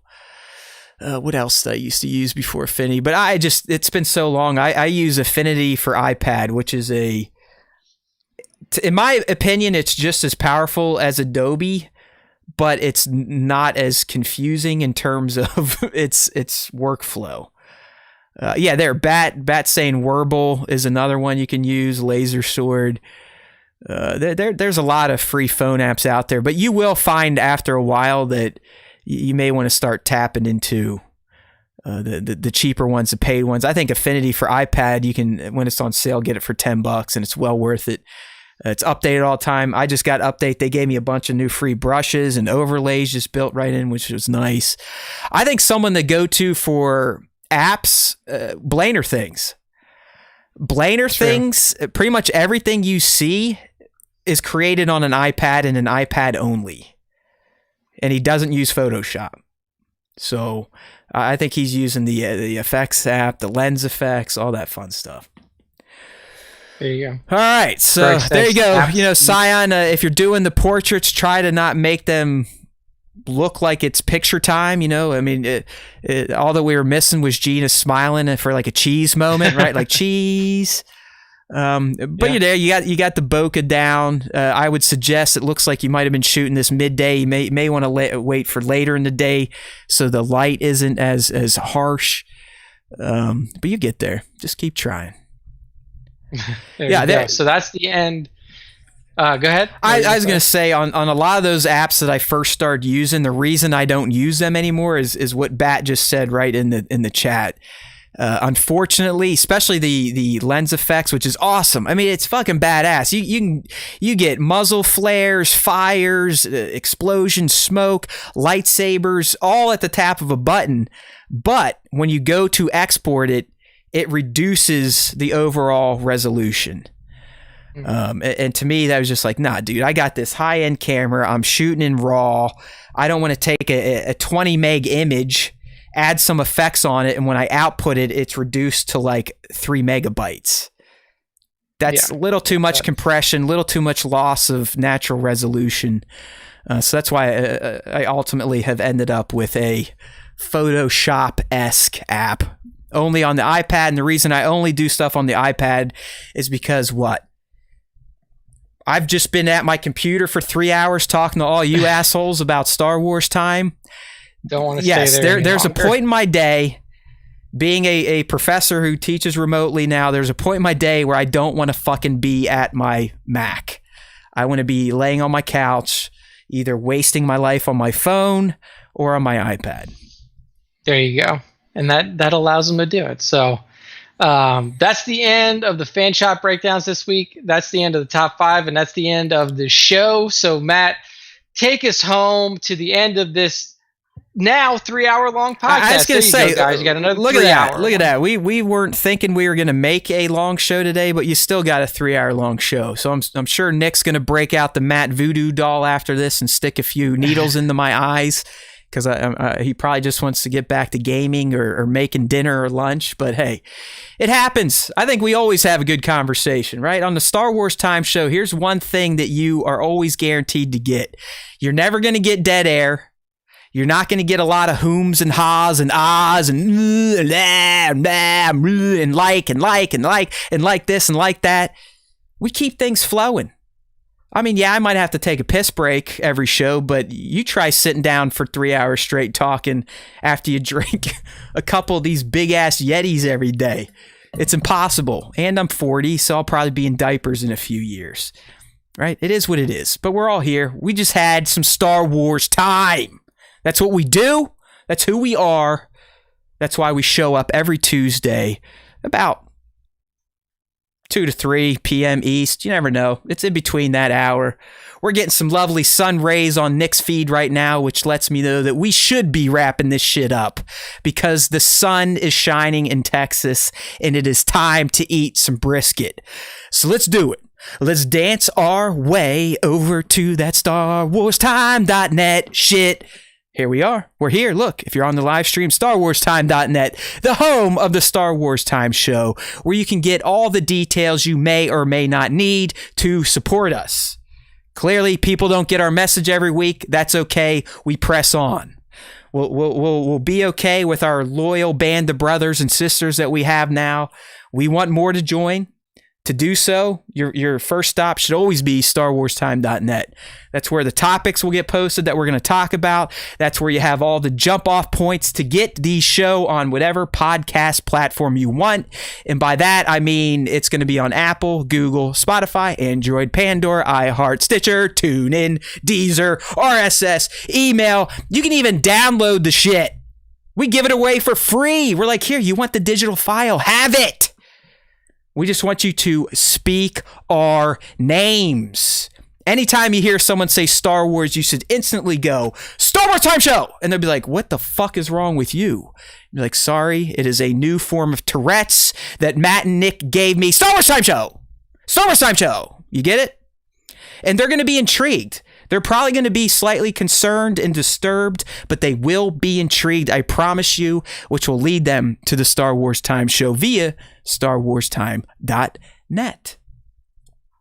And as we know, at least those in the club, you can play with us on Discord. You can grab the link from our Star Wars Time Show account on Instagram. Just hit the bio link at Star Wars Time Show. If you liked the top 5, if you liked the fan question of the week segment, we do a fan segment to close the show every freaking week. You can get involved. You can be spoken about, talked about, lauded, made fun of, criticized, shamed. You never know what you'll get because of me and my moods every week. But if you want to become a part of the show, make sure you're following us on Instagram to get the question of the week so you can respond. But more importantly, if you are a Star Wars artist of any form, not just toys, real ass paint, real ass crochet, real ass knitting, it doesn't matter. We got it. We will feature it if you at Star Wars Time Show and use that hashtag Star Wars Time Show. Because, my friends, in the end, the reason we want more people to join this little circus is because we know, you know, the mice in your pocket know as well that there is always time for Star Wars time. There's always time for Star Wars time. Just ask my family. We don't go nary a day without Star Wars being mentioned in the Haywood household because there's always time for it. And besides, if you listen to the Star Wars Time Show, the Force will be with you. Always.